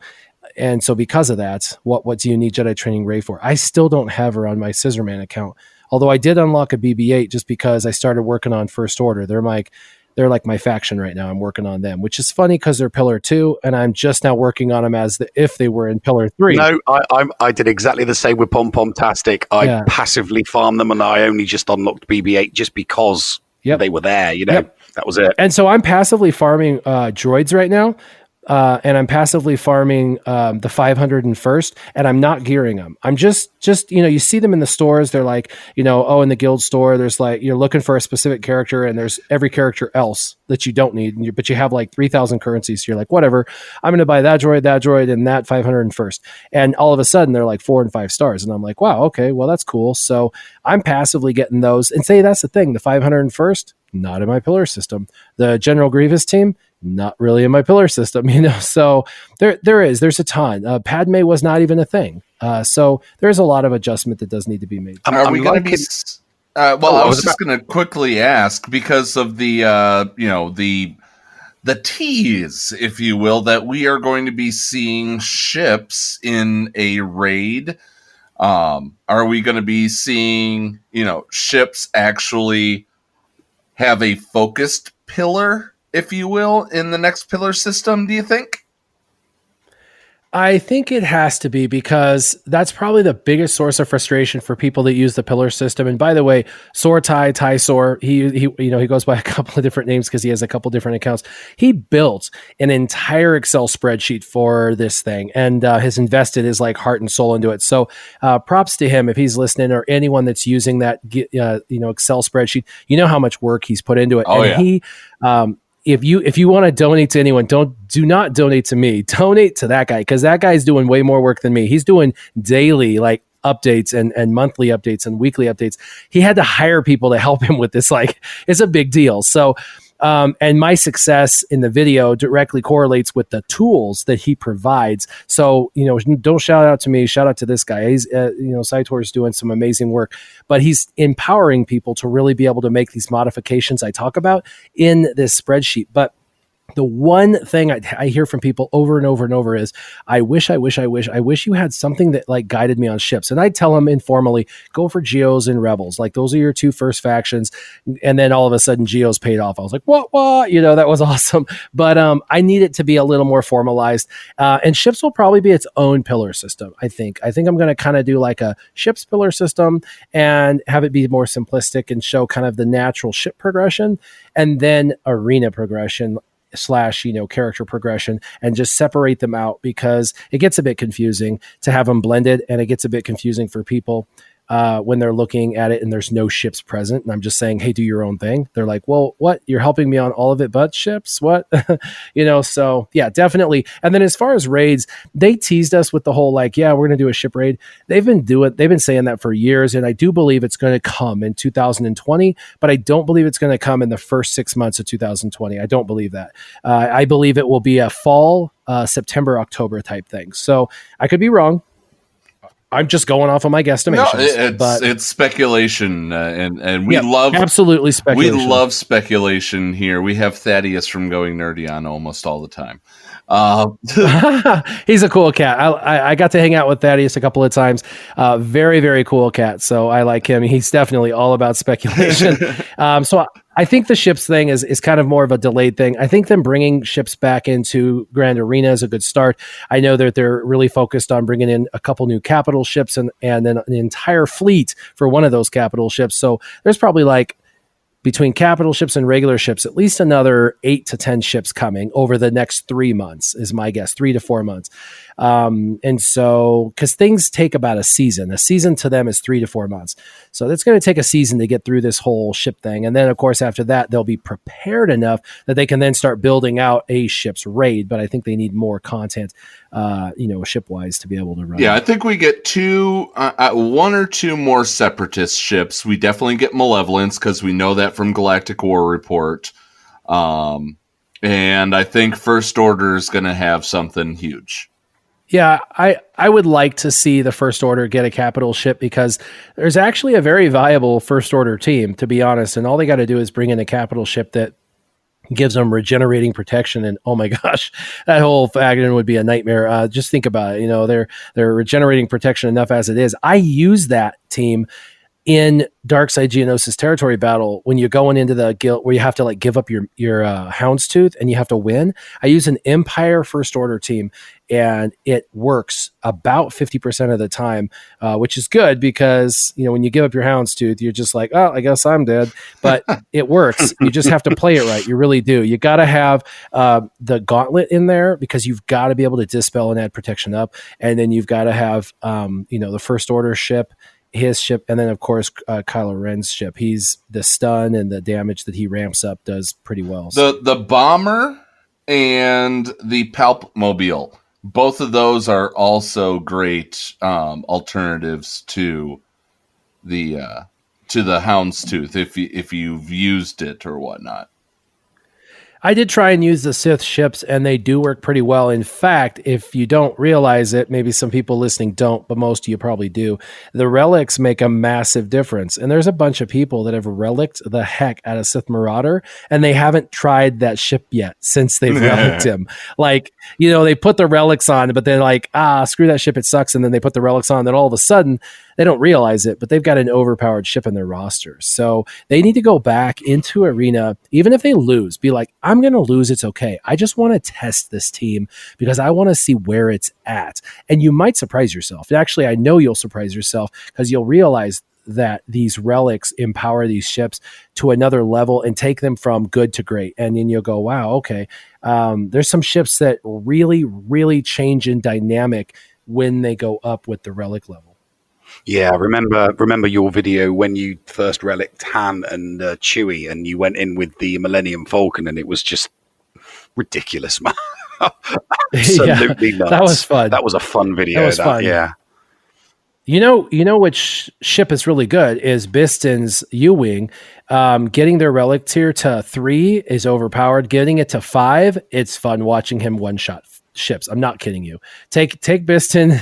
Those two characters are like the most, like, stab me in the back with a knife. It's the worst gearing and relicking you'll ever do for Biston and for Scarab Rebel Pathfinder. But man, those two guys, when you get their ship up, it's nearly impossible to kill. The stealth, the evasion, and then the turn meter gains they're adding, and the damage output is so significant with those relics. It's crazy. 70, 80, 90,000 shots on basic. It's nuts. So what's coming up next for Warrior? You know, we have the guild switch, but you're still the same Warrior. You're still making videos. What do you foresee in the next few weeks for Warrior?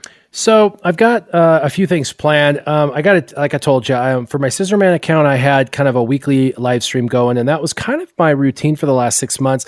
It's basically been cruise control. If they were events, I did events on Scissorman, and if it was my weekly live stream, it was Scissorman. I really haven't done anything on my main account, and to be honest, I've lost some subs because of it, and I get it. Like, I would leave my account, or I'd leave my channel too if I wasn't able to see the in-game content, because that's what a lot of people have signed up for. So it is what it is. But leaving Team Instinct, coming to Ma, the one conversation I had with Ma was, I said, listen, I'm not going to like spill the beans if you guys have some crazy, amazing counter, but if I'm off the cuff talking and I'm talking about something that's common knowledge, I don't want to be booted. Like, I don't want to come in here if you guys are going to boot me for saying like rebels, you know what I mean? And they said, dude, that's not the way we roll. We've got other content creators, some great content creators, like, you know, mobile gamers in the community. You know, they've got Mandalore. Mandalore, Xylo Takedown. There's a bunch of them in there. And they're like, listen, you know, we'll let you know if there's something that we're like, hey, shush, you're like, we'll just say it. But otherwise, 99% of what's out there is out there. You know, Bulldog or whatever made a video 3 weeks ago. It was the 22nd of October about the Rebels team I was talking about. So like, if it's out there, like, just don't worry about it. And so to have that freedom, it's the first time now in 3.5 years I felt that freedom, that I can just kind of make content on whatever again, just whatever. Because when I was making content earlier, you know, about arena and stuff, there'd be times when they'd pull me in and say, hey, bud, that's like a competitive advantage. You know, maybe you want to keep that under wraps. Well, then when Territory Wars launched, it was like, listen, you're going to sign an informal NDA and you're not going to say anything. and you're not going to live stream your Territory Wars. We don't want to see any of our counters on your team. If they seek team comp, they're going to look up your modding and blah, blah, blah. So I basically killed my main account channel content, which really hurt my channel. And I'll be honest, it kind of hurt me because it's like the whole point of starting a channel was what? Educating the community. I love to educate the community, and here I am. I'm not a Mr. Know-it-all, but if I have anything and I can give it out and people can learn, like, that's the entire point. What else am I doing it for? I mean, there's an element of like entertainment, sure, but that's not why I started it. In fact, if that was the reason, dude, I could go hang out with my friends and make them laugh. Like, I could do that. I don't need a YouTube channel for that. It's the educational side that I really enjoy, when people's eyes light up and they realize something they maybe didn't realize minutes before. So that's the point. And I feel free. Ma's been very open, and they said, you know, basically 99% of what you know is totally fair game. Go have fun, you know, go make content. So I have a couple ships videos. I plan on doing, you know, how to do mirror matches with the new meta, because the new meta is a nightmare. Wait, you're gonna do a ships video? You're gonna lose even more subscribers. No, I tell you what, I'm like the only YouTuber that does ships videos. I am like the ships guru. That's what everyone says, because nobody else likes ships and no one else does ships. So trust me, there's an entire niche of people out there that are like, please, please, please do ship videos. So definitely going to do ship videos on how to use rebels to kill the new meta, also how to use the new meta to kill the new meta, and also possibly how to use the geos and the new possible separatists that are coming out. But then on the other side, there's going to be some Territory Wars that I show counters to, just basic counters, like, you know, this team that they mentioned that I leaked. I actually want to show that how to use it against gas now, because if they're going to make it all about it's super secretive and everyone knows about it, then there's no reason why I can't just come out and showcase how to play it, make a video on how to play it. It's a big deal, but there are a lot of people out there saying, well, I know about it, but I don't really know about it. Like, I know how to do it, but I don't really know how to do it. What are the relic requirements? What are the modding requirements? I'm going to go into, some specifics and stuff. And hopefully I'll be able to make some more content. I'm shooting for 2 to 3 videos a week. And hopefully not including my live stream. So hopefully 3 to 4 videos a week as we ramp back up. Will that include Sure Shot, or will those ones just be yourself? Because the videos that you do with Sure Shot are, they're brilliant, to be perfectly honest with you. The banter between you two is wonderfully entertaining. So first off, I'm glad we got lapel mics. The quality isn't quite as good on audio, but it's nice to not have to pass the mic, because we tried 2 large mics and I didn't have the right hardware. So it was echoing and it was horrible. So we went to one mic and we were just passing it. But Sure Shot's great, but he's also relatively new at YouTube. So he just starts talking and I have the mic. And so they can't hear him at all. And it was funny when you passed the mic. It was funny when you would just put it. It just, it added to that entertainment element. The having to pass the mic backwards and forwards between each other. I always found it fun and entertaining. That's true, because there was a level of I'm stealing this. I'm taking this from you. I got to say something. But no, I'm glad we have the lapels. Like I said, the quality isn't quite as good, but it's fun to have that banter. The reason why I started inviting him is he's a friend of mine. He's been playing the game for a while. I actually introduced him to the game, got him in it. It's my fault. And he enjoys it, but on a much passive level. He's mostly free to play. He's spent a couple times, but almost nothing. So he's basically free to play. And he does enjoy the game, but he doesn't keep up on stuff. It's so funny. Big secret. He'd be like, oh God, don't tell him. But when we get together to do a live stream, I have to prep him on everything. So this is what's going on. This is what's being released. This is the name of the character. This is what the kit is. This is the drama. This is what's going on with me. I have to prep him because he has no idea, because he does not care. He just doesn't. He plays the game, has fun, and then he shuts that thing down and he lives life, doing his own thing. So, but he's wanting to start up a YouTube channel potentially, but he's not wanting to do a gaming channel. He wants to do more of a skit based channel or something like that. And he's having just a bit of a hard time starting up. He's got some equipment, but those skit based channels are much more difficult. They really are, because content is king, and making quality content when you don't have something being presented naturally to you is difficult for sure. Yeah, I can definitely tell you, and pass this along if you want. It's another content creator special tip. When it comes to scripted items, you've got to do 4-month seasons, if you will. Then take a break. And during that break, you have to write more material. And not all of it's going to be good. And you got to honestly look at yourself and go, I'm going to use this, or no, I'm not going to use that. For sure. Side note, have you guys ever watched Trey Kennedy on Facebook or YouTube? No, the name doesn't ring a bell. Oh my gosh. Go look up Trey, Trey Kennedy. Trey Kennedy, everybody that watches him says he reminds them of me. Well, I don't think that's the case, but guy's hilarious. That's the kind of skit comedy that Sure Shot kind of wants to do, and I don't see that necessarily in his repertoire to be kind of that dorky. I see myself as being that idiotic, but Sure Shot's, he's funny, but he's a little more straight laced. So I don't know where his rhythm's going to come from, but I'm sure once he starts to do some content and whatnot, it will start to flow. It's just one of those things where you got to kind of find your place. I could kind of see I looked it up here. I could kind of see the resemblance that they're talking about. It's his attitude. If you watch a video, his dorkiness, I'm an idiot, I'm a dork, and I totally own that, and I'm okay with that. I have fun. I have fun in life. The funny thing is, this whole Fallout with Team Instinct, I was over it 8 hours later. It's just a game, guys. You know what I mean? I hope they're over it. Ma's over it. In fact, the whole Pimo thing where I was calling Pimo.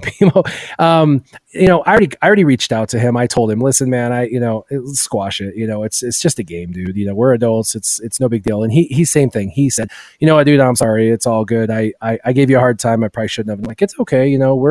We're adults, but we give each other a hard time, but we're over it. And I know what's funny is my video is still trending on YouTube. People think I'm still mad. And dude, it's been 3 days. I'm so over it. I actually made a meme video today. And if secret for anyone watching or listening to this obscure podcast, if anyone's listening to this obscure podcast, by the way, this is my favorite of all the podcasts. I will be honest. I'm not a podcast guy, but I do love this podcast the most. The other one gets a little too much love from Capital Games. You guys don't get enough, so I'll definitely shout you guys out. But little tip for everybody listening: I have a video, and it's in my videos, but it's under the fun folder. And it's totally unlisted. So people can't find it unless you go into the fun folder and then look for it. If you do that, you can find it. And it's a meme video. It's hilarious. You'll love it. I could not stop laughing in that video. Yeah, I saw you put a shout out on Twitter for all the memes that had been put together. Was that the purpose of that tweet, so that you could make that video? Yeah. So this is the deal. They roasted me, and they roasted me hard. Like, I have never been roasted that hard in my life. But I was laughing. Like, these were good. Like, I don't know where these guys come out of the woodworks and make these memes, but man, they were hitting me hard, like in the whale chat, like bam, bam, bam, bam, bam. And they were bad. Like, half of them I cannot put on my YouTube channel, but they are good. And I'm like, this is internet gold. And so the next morning I actually went to the whale chat and I said, guys, dude, these are good. Like, you didn't offend me. I'm not mad. Like, please, can you send these to me? And then they booted me from the chat room.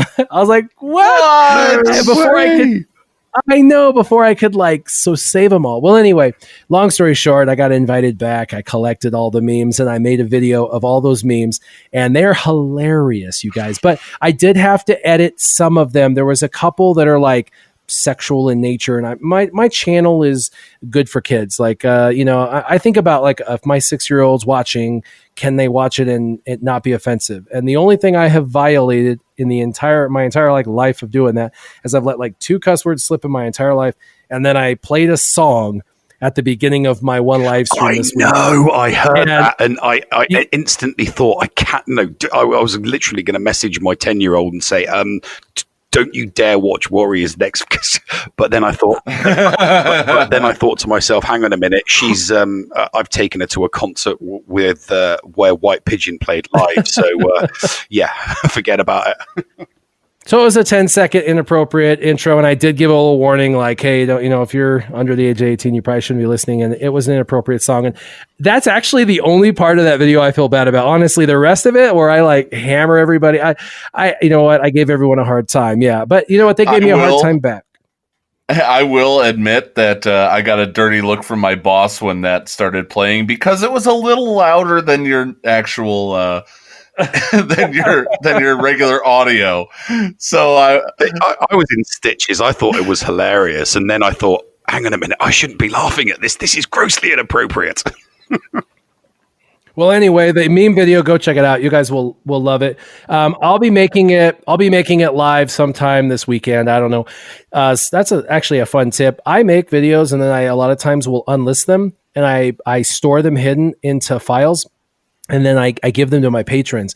And for anyone that's like a stalker, they can go into my YouTube channel and they can go down the different playlists, and they can find unlisted videos in my playlists. And if you do that, you can sometimes find a gem that hasn't been released yet. So for anyone listening, you might be able to do that. I tend to put them in unlisted status first. And then once they, have had a chance, patrons have had a chance to see them, then I make them public for the world. So that's, one of the benefits of being a patron, right? Exactly. So definitely go check out Warrior Presents on YouTube. Excellent series, excellent account advice. Check out his Patreon as well. Warrior, thank you for taking some time. I know we went over a little bit more than we thought we were going to do. So thank you for sticking with us there. Anything else? No problem. I actually had so much fun. This was actually the most fun I've had in a long time. If you guys want me on again, I'd be happy to jump on. If anything, future content's coming out and you want some analysis or whatever, I'm happy to jump on. That'd be fun. Nev? Oh, that's wonderful. Brilliant. Thank you very much for that. That would be, it would be great to have you back on. Very, very good to have you back on. So, I'll keep you apprised of the situation. And if anything new comes up or you want to do a cross collaboration, I will give you a shout, my friend. Yeah, because that's what this community needs right now is all of us coming together to say, hey, guess what? Have fun with the game. It doesn't matter if you have gas. That's true. And to laugh at Warrior because the memes are on fire. Stick around. Coming up is our live fourth segment right here on the Escape Pod Cast. The Escape Pod Cast with Paul Anthony and Neil Andrew Ware. Micaeus Modding Mayhem is the premier remodding service for the game that we all love, Star Wars Galaxy of Heroes. With some of the most affordable rates in the industry, Micaeus will rebuild your roster from top to bottom and give you consultation on where to go from there. Micaeus has a 100% satisfaction guarantee and lots of useful additional services, including a full cleanup of your mods, loadout pages, PvP plans, and more. Contact Micaeus today on Discord at all lowercase Micaeus number 0127. That's MIKAYAS number 0127, or at micaeusmods@gmail.com. Micaeus Modding Mayhem, the official remodding service of the Escape Pod Cast. You may recognize this voice from our 25th episode. We're taking a break in the middle of one of our commercial breaks to talk to Sanos, one of my very, very good friends who is right now, as we speak, playing every single Resident Evil known to man, back to back to back for Extra Life. You know, Sanos, what is going on? What are you doing? Well, hello all. I just wanted to come on here and let you guys know that I'm streaming this weekend for Extra Life, as was mentioned. We're raising money for Children's Hospital Colorado. It's a hospital that my daughter has gone to before, and they're a fantastic place. What I'm doing now is a 24-hour stream. We started at 8 a.m. on Friday the 8th, and we're going till Saturday morning at 8 a.m., and then we'll be on and off again for the rest of the weekend. Resident Evil, as also mentioned, is the franchise I'm playing. Started with 0, and we're going to be beating as many of the numbered games as possible throughout the weekend. I'm also going to be going live on Facebook throughout the weekend and eating a blazing hot wing for every $50 donated. I will take votes on which character to choose as I start each game as well. To vote, any donation with a message of your vote will count, and every bit donated is appreciated, no matter how small. My goal is $500, and we're already at $125, so we're already well on the way. The pain of eating hot wings is less than a fraction of 1% of the pain that some of these kids go through every day. So I just want to invite you to come join me and make this a fun weekend. Tune in, and if you're able, donate to a great cause. Excellent. Well, we certainly are rooting for you. I'm sure you're well above that 125 by the time this airs. But Sanos, keep representing the Escape Pod. Keep representing The Walking Dead, the Saviors. We love you, brother. Take care, and we'll see you next week. Did you know that if you signed up to become a Patreon, you could get tons of rewards? Force Ghost Scotty could do a roster review for you. Neil Andrew Ware could share Grand Arena tactics. Or Paul could even help you get maximum stars in Geonosis Territory Battle. And you even get access into the after show. Sound good? Sign up to be a Patreon today. For as little as $2 a month, you could unlock a ton of potential content and also get closer to the hosts. Head to patreon.com/The Escape Pod to sign up. This is Deadpool Kyle, and I have a big announcement. Join me and Dagger this week for some GAC fun. We have a big plan and interesting things to put into place. Come tune in and have some fun. And you can check me out on YouTube at Dan and Kyle Do Hollywood. We'll see you on the holotables. The Escape Pod Cast. The Bridge. So tell me, Nev, how big is that crap-eating grin? Oh, what did you just like look through the screen and are you spying on me? Of course I've got a big grinner. I thoroughly enjoyed that interview. It was so much fun to do, and it was quite unexpected. So I was really, really happy with that. I thought it was a cracking little interview and something different to do. You know, talking about guilds and building up, and then all of a sudden we bring in Warrior, who has obviously first-hand knowledge of moving from one big guild to another. So it was really good. Yeah, it was absolutely a when you came to me and said that you had Warrior, I'll say the radio friendly version of it. The first words out of my mouth, the first two words, "Oh crap." Yeah, you were a little bit surprised, but no, I got what was it? I didn't know what his Discord handle was, so I just popped a quick message to Ranger saying, can you bung me Warrior's Discord handle? I want to ask him if he wants to come on the show, and I sent him a brief message, and he came back with, "Yeah, sure, not a problem." And that was it. And then I got in touch with you because obviously it was my responsibility this week to come up with a guest. I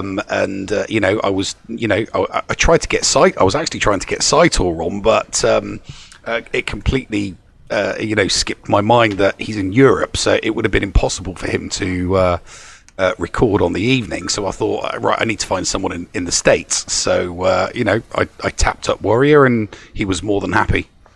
Yeah, I mean, I certainly would love to get Saitor for next week. I want to talk spreadsheets.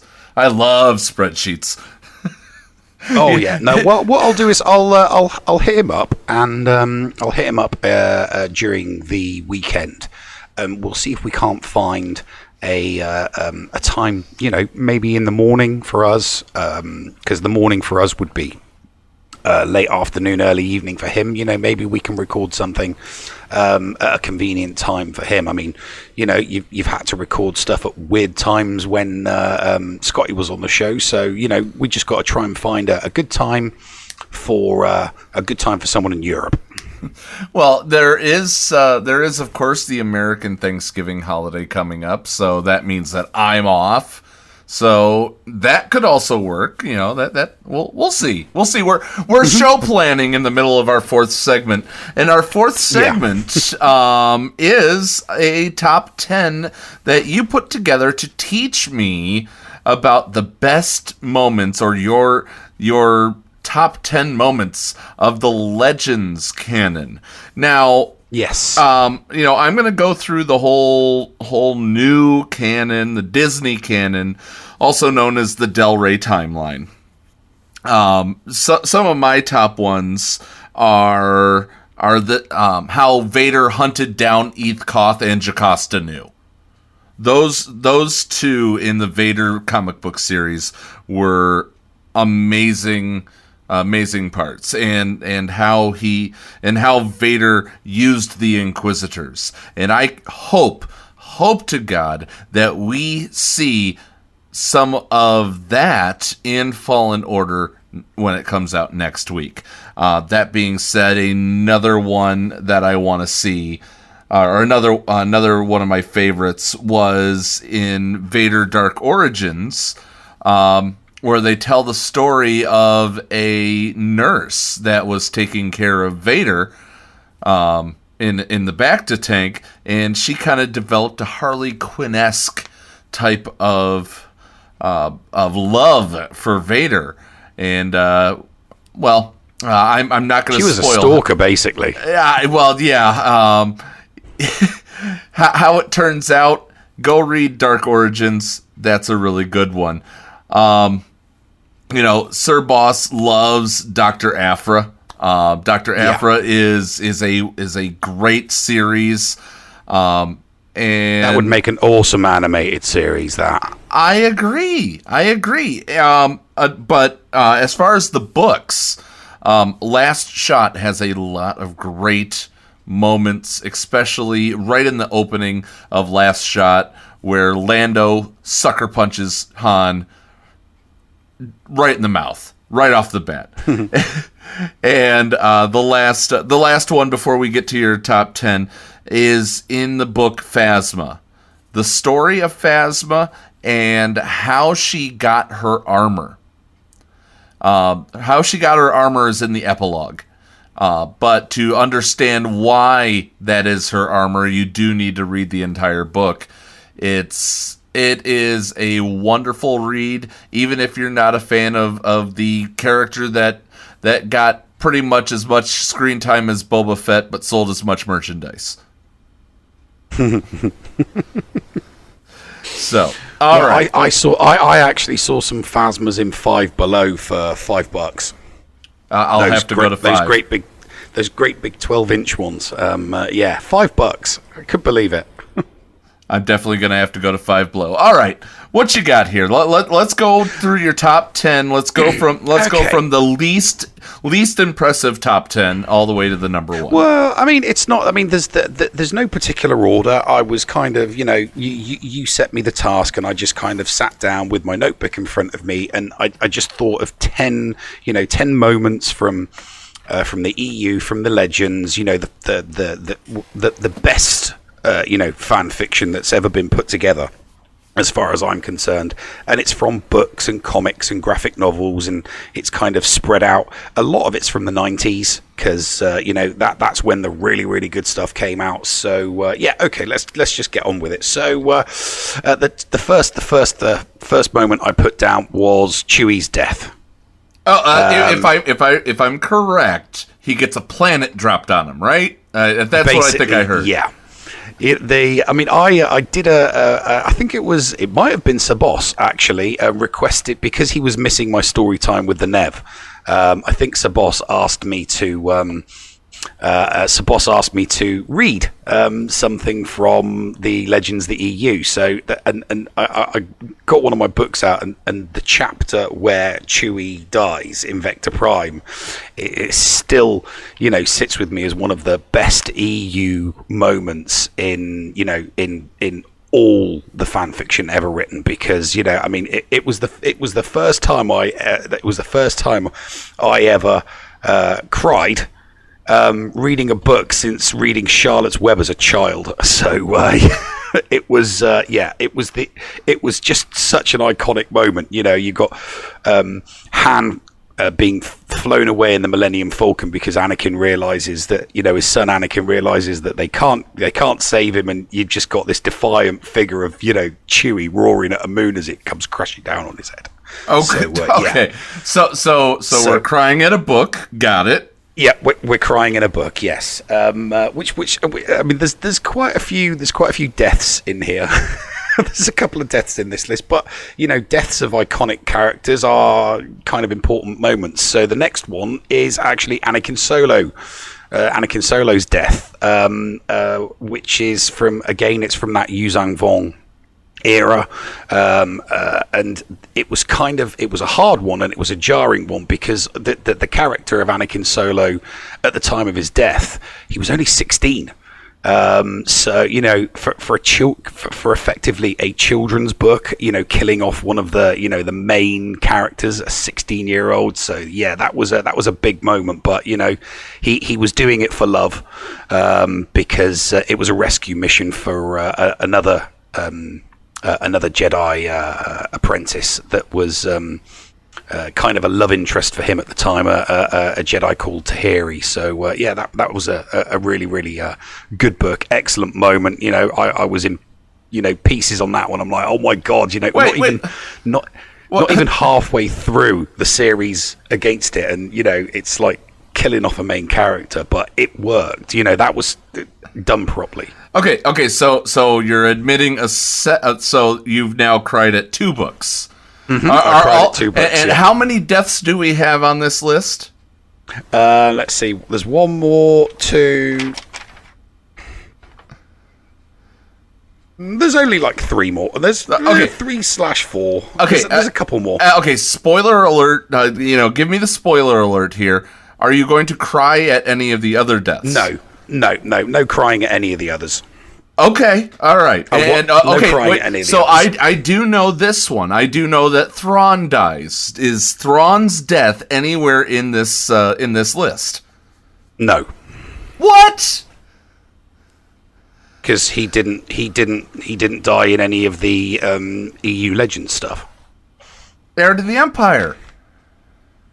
Sorry, it's just not something that sticks with me. Okay, all right. It's not something. It's Thrawn's an awesome character, and he's probably Timothy Zahn's greatest creation. But I don't. You want to know something? There's not a lot of moments in this list that involve the heels or the bad guys. It's all good guys. So yeah. Okay, so it would certainly be a different story to me. I would cry when Thrawn died and things like that. See, I don't cry when bad guys die because they probably deserved it. All right, whatever. It's like I was probably one of the only people at the end of spoiler alert, at the end of Sons of Anarchy when Jax dies. I was probably one of the only people cheering that he died because he was an evil piece of crap. And even though he entertained me and I was invested in his character, I was kind of glad that he was no longer on the planet. So anyway, that's completely off to the side. So it's kind of funny. Going nerdy in the listener lounge asked if I was a monster, if I ever cared about Dumbledore, or maybe asking about you. And no, I didn't cry when Dumbledore died. I actually cheered. Yeah, I did. I cheered at the end of the first movie of number 7 because that they should have stopped the movie franchise there and made other people. Made people go read the book to get the true ending. But Voldemort getting the Elder Wand, that was a perfect ending. Yeah, well, they did split that second book into 2 movies. But that's just Warner Brothers trying to make more money. And Sir Boss says, I felt more pain when Snape died, and you know what? That is a fact. Yeah, no, can we stop? We need to do an episode of Harry Potter, I guess, don't we? Maybe, you know what? So one of our Patreons did give Christy and I the trip to Universal Studios. Maybe we'll do a Harry Potter episode for Christmas, just for fun. We'll see. Yeah, just for fun. Yeah, definitely. Sounds like that'd be fun. That because I do like my Harry Potter. There we go. So back to the next one is Ganna Rhysode's Last Stand, and that's during the war with the Yuuzhan Vong, and basically he was a Jedi. He was one of these arrogant, annoying characters that you kind of didn't really like in the books, but then he kind of does the whole sacrificing himself and basically fights off hundreds and hundreds of Yuuzhan Vong warriors as a decoy just so that the New Republic could get a victory. So that was a really, really good a good save in the books because when you know what it's like, you're reading a book and there are certain characters that you like and certain characters that you don't like. So I kind of threw that one in there. Okay, another one. It's kind of a big one, this. Jason Solo, for those of you who don't know, was the eldest son of Han and Leia, obviously, and he goes over to the dark side and becomes Darth Caedus. So this is Ben and Kylo Ren for the old age. This is it's Jar Jar Abrams, going into the EU and ripping off what he could because he couldn't come up with something original. So but Jason Solo basically he becomes Darth Caedus, and he falls to the dark side, and as usual, it was a really weird way. He fell to the dark side because basically he had some weird vision that if he didn't become a Dark Lord of the Sith, he would end up killing Grandmaster Skywalker and plunging the galaxy into chaos. And yet, when he became Darth Caedus, he plunged the galaxy into chaos anyway. So, it was weird. But I mean, he was responsible for the death of his aunt. He was responsible for killing Mara Jade Skywalker. He tortured his cousin, Ben Skywalker, who used to be his apprentice, and actually turned Anakin's love interest, the Jedi Tahiri, to the dark side and took her as an apprentice. And, so really, really good storyline, excellent moment.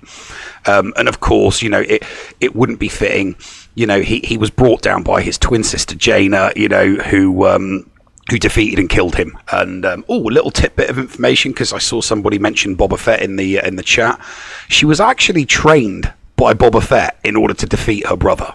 So she was. So Jaina Solo, even though she was a full-fledged Jedi, she had to be trained by Boba Fett in order to defeat her, her brother. So that was an interesting. So wait. Then, okay. So Jaina Solo, this is after Empire, or this is after. We're talking like 37 years, between 20 and 30 BBY. So, before the Battle of Yavin. Okay. Sorry, ABY, sorry. Okay, so Boba Fett survived the Sarlacc. Yeah. Oh yeah, Boba Fett survived the Sarlacc. Boba Fett, it gets littered throughout fan fiction in the old EU. I mean, there's even a story. I can't remember the name of the book or the story off the top of my head, but Han Solo and Boba Fett actually team up in a story in one of the fan fiction stories from the EU/Legends. I can't remember what the name of the story is because it was that long ago that I read it, but that was a really, really interesting one, because Boba Fett becomes a Mandalorian. In the extended universe, in that fan fiction, Boba Fett actually becomes a Mandalorian. So, he goes back to Mandalore and does all sorts of stuff there. So, he's kind of an important character. Well, you're piquing my interest in going back into the old EU. yeah, you definitely should. So, okay, the next one is Luke Skywalker kneels before Palpatine. What? I'm not kidding. Yeah, in the graphic novel, which was I read it when it was a graphic novel, but I think it was a 4-part comic, and it was called Dark Empire. It was one of the first ones that came out. But basically, the Emperor transfers his conscious from dying on the second Death Star into the body of a clone, and that is how he survives. So that you've got this whole 4 strong. Brilliant. Thank Boba Fett, a practical man. Cheers for that. But yeah, basically, so Dark Empire is all about the return of Palpatine and, trying to bring the Empire back into it. And what he's basically does is he makes Luke Skywalker become his apprentice. So Luke Skywalker, for a short period of time, actually becomes the Emperor's apprentice. But I don't want to spoil the graphic novel too much. You go out and read it, but it's a very, very, very good and a very, very good graphic novel, and it's not something that you expect to see. You expect like Luke to rock up on the Emperor's ship and go toe to toe with him. You don't expect him to okay, fine, I'll be your apprentice, and then kneel before him. You just don't expect it. I can totally get with a regenerating Palpatine, or however you said he transfers to a clone. Maybe that's how this comes in Rise of Skywalker. You said J.J. Abrams is using old stuff. It is Jar Jar Abrams that's using. He keeps on picking little bits and pieces out of the extended universe. So it wouldn't surprise me if he takes a leaf out of Dark Empire and does just that. So yeah. Okay. So next one's a fun one. Yeah. And to explain, Rayrock, this is what the EU was before Disney got a hold of it. So. This is before the prequel movies were even made. We're talking like 1992 to 1997. All the graphic novels and books. Yeah, Ray Rock is answering. Does this all happen in an alternate universe? No, this was canon. Yeah, this was all canon until George Lucas sold the IP to Disney, and then Disney decided to crap all over the fans and remove it from canon. I'm 3 chapters into Resistance Reborn, and I'm enjoying it. And yes, you heard that right. Oh, darn. Going Nerdy's no longer. He was talking in the channel, and then he just left the recording studio. But yeah, I'm enjoying Resistance Reborn. I'm actually reading that book. So, give me, 20 more days to actually get through it. Okay. And then you can give us a book review. Sure. Because I probably won't read it, because I can't stand any of the fan fiction post. Oh, but we're certainly going to be talking with Thaddeus next week on his channel with Mandalorian. Oh yeah, no, the Mandalorian is that's a different animal. That looks like it's going to be pretty damn awesome. I can't wait until your hopes are dashed and I enjoy it and we just start arguing again.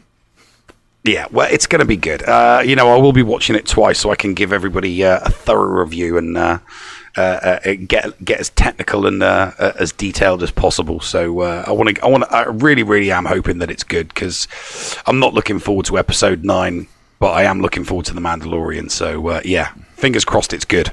All right. Keep going here.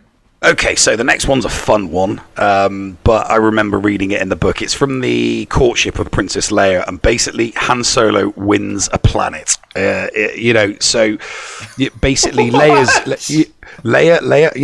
Princess Leia is, she's hot, she's young, she's single, and there are people from all over the galaxy, fighting for her hand in marriage, and Han's like, just a space bum basically, he thinks that in order to win her heart, he needs to make this big gesture. So he gets into a Force sabacc game and ends up winning a planet. And the planet that he wins just happens to be the planet Dathomir, where the Night Sisters reside.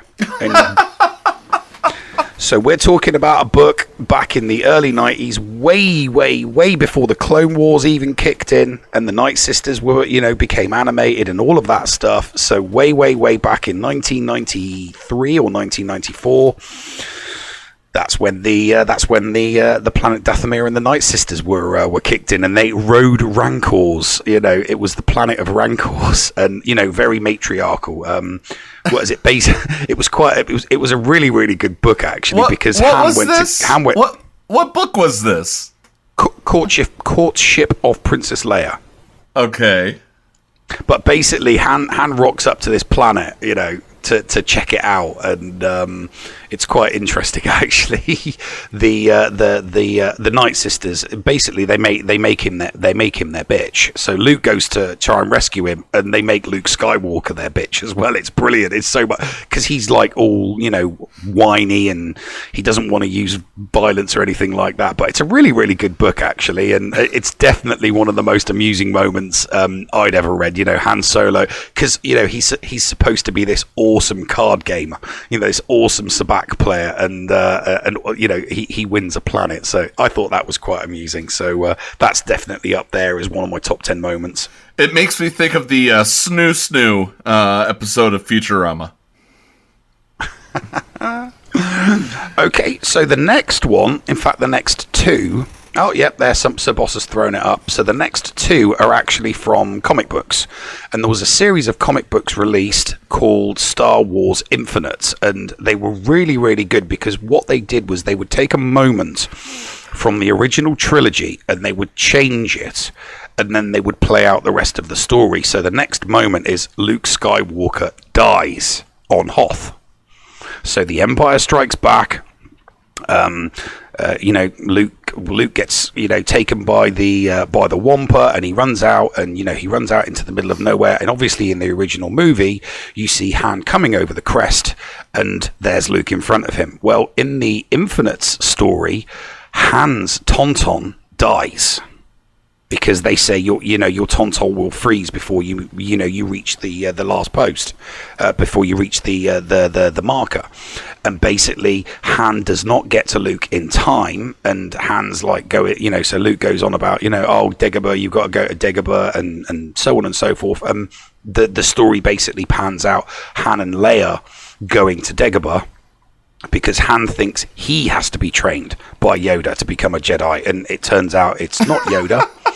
it's Leia that ends up getting trained by Yoda. So I won't spoil that graphic novel, but so they changed that one little detail in The Empire Strikes Back so that Luke dies, and the entire story gets entire story gets played out. When was this published, and was this in the era of the whole, and I'm not saying anything bad about it, the whole feminist movement? Was it, during the 90s? There was a lot. Was this during that point? I think it was. I'm pretty sure that the Star Wars Infinites were during the 90s. I can't remember. I mean, I used to own mint condition. It might have been the late 90s. It might even have been the early noughties. I honestly can't remember off the top of my head. I had so many Star Wars graphic novels and comics that I didn't really look at the dates on them, but they came out pretty close to each other. So the next one is from Star Wars A New Hope, and the twist in this one is that Luke's torpedo malfunctions. So it doesn't blow up the Death Star. So the Death Star isn't destroyed during the Battle of Yavin, but it does cause sufficient enough damage to the Death Star that the Death Star doesn't destroy Yavin. And that's the twist. So you've got Luke, and you've got Han, and they escape. They fly off, but a lot of the people that are on the planet Yavin get captured, and Leia gets captured, and the Greeks just throwing them up there. Really, really, really good. Early 2000. I didn't think it was 90s. I'm pretty sure it was the early 2000s, because they did I'm pretty sure they did an Infinites for episode 1 as well. But I was only interested in the Infinites for A New Hope, Empire, and Return of the Jedi. So that was a really, really good one. So excellent. I'm down to my last two now. Save the best for last. No, well, I mean, the last one so is far. One of So far, Infinites is my favorite that you've told me. Yeah. Mm-hmm. Well, the next one is I've gone on about this before. Tag and Bink save the galaxy. Now, you probably don't know who Tag and Bink are. I have no clue. That I only know that green rabbit. Well, Tag and Bink are basically, they're a couple of their story begins on Tantive 4, which is the ship that we see getting hit and getting chased by Vader with Leia on at the beginning of A New Hope, and they're just a couple of rebel soldiers. But to try and escape, what they do is they steal a couple of stormtrooper uniforms. And basically, they go through all of the main movies up to Return of the Jedi, either disguised as TIE fighter pilots or stormtroopers or Imperial. It's a comedy duo, and it's very, very funny. And in the comic book, The Return of Tag and Bink, which is kind of set around the Return of the Jedi. Oh, there we go. The Greeks put it up. They passed the information that Manuel Bothans, known as Manny Bothans, retrieved about the second Death Star. And obviously, tragically, Manny died, but Tag and Bink passed the info on to Mon Mothma. And, the reason why Mon Mothma was so, upset about learning that, Manny had died getting this information was because Manny Bothans was Mon Mothma's lover. So they were kind of like in the Star Wars galaxy, they were kind of like getting it on. So that's why she was so upset in Return of the Jedi, where she says, Manny Bothans died to get us this information. So that's a complete and a comedy duo. Jeez. Tag and Bink save the galaxy by getting that information to the rebellion about the second Death Star. So it's a brilliant comic strip. It really, really is. It really, really is the Spaceball of comic books. I laughed my ass off the first time I read those comics. I'm loving this. I am absolutely loving this deal. Good. Good. So the last one, my final moment, and a lot of people will like this one. Probably know this one. It's from the Thrawn trilogy, the Thrawn trilogy that Timothy Zahn wrote, and it's Luke Skywalker versus Luke Skywalker. Wait. What? It's Luke Skywalker. Basically, the third book of the Thrawn trilogy is what's it called again? I think it's the Last Command or the Last Command, and basically, Luke Skywalker has to fight a clone of himself. When Luke and Vader dueled on the mining ship or in the atmosphere of Bespin, he lost his hand and he lost his lightsaber. Now the Empire retrieved it, and it became, the lightsaber in the hand became a sample, and basically Thrawn used a cloning cylinder and made a clone of Luke Skywalker. And like Luke Skywalker and Luke Skywalker basically had a duel on the planet Wayland in front of some crazy lunatic Jedi Master who was also a clone, the original Luke was very, very nearly defeated by his clone counterpart, but Mara Jade Skywalker came to the rescue and killed him. Okay, so I'm looking at the listener lounge, and they're spelling Luke with 2 U's? Yeah, it's Luke with 2 U's, yeah. Oh, dear God. Actually, there's a funny story about this. Many years later, Timothy Zahn had a little bit of a joke, and he wrote an apology letter.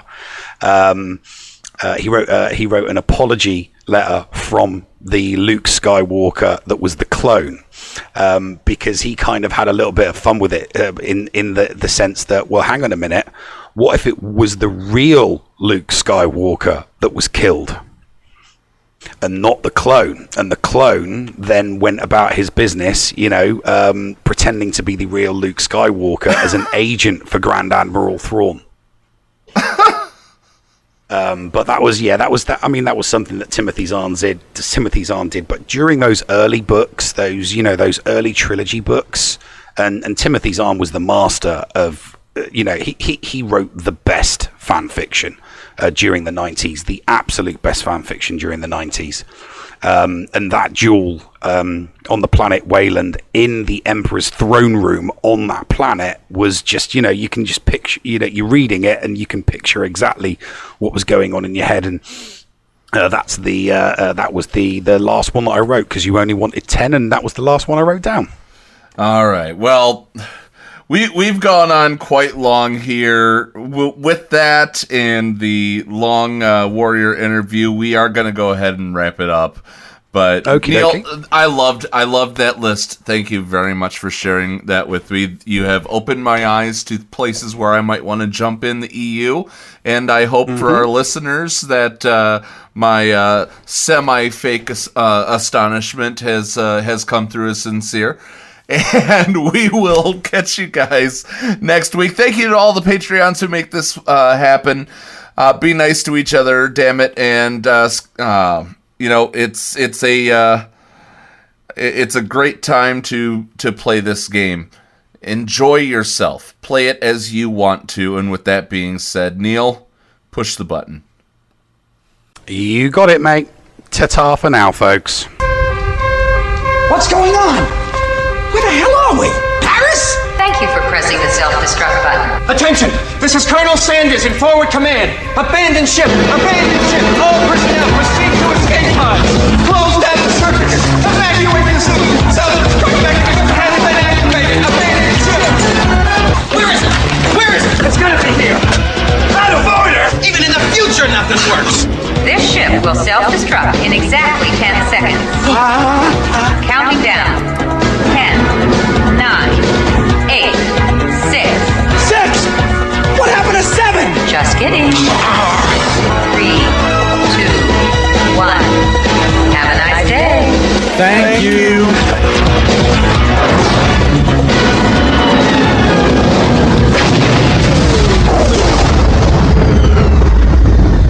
Hello Hello, friends. This is Thaddeus from Going Nerdy. The Escape Podcast was filmed in front of a live studio audience full of tweaked out murder bears. Sit, Boo Boo, sit. Good dog.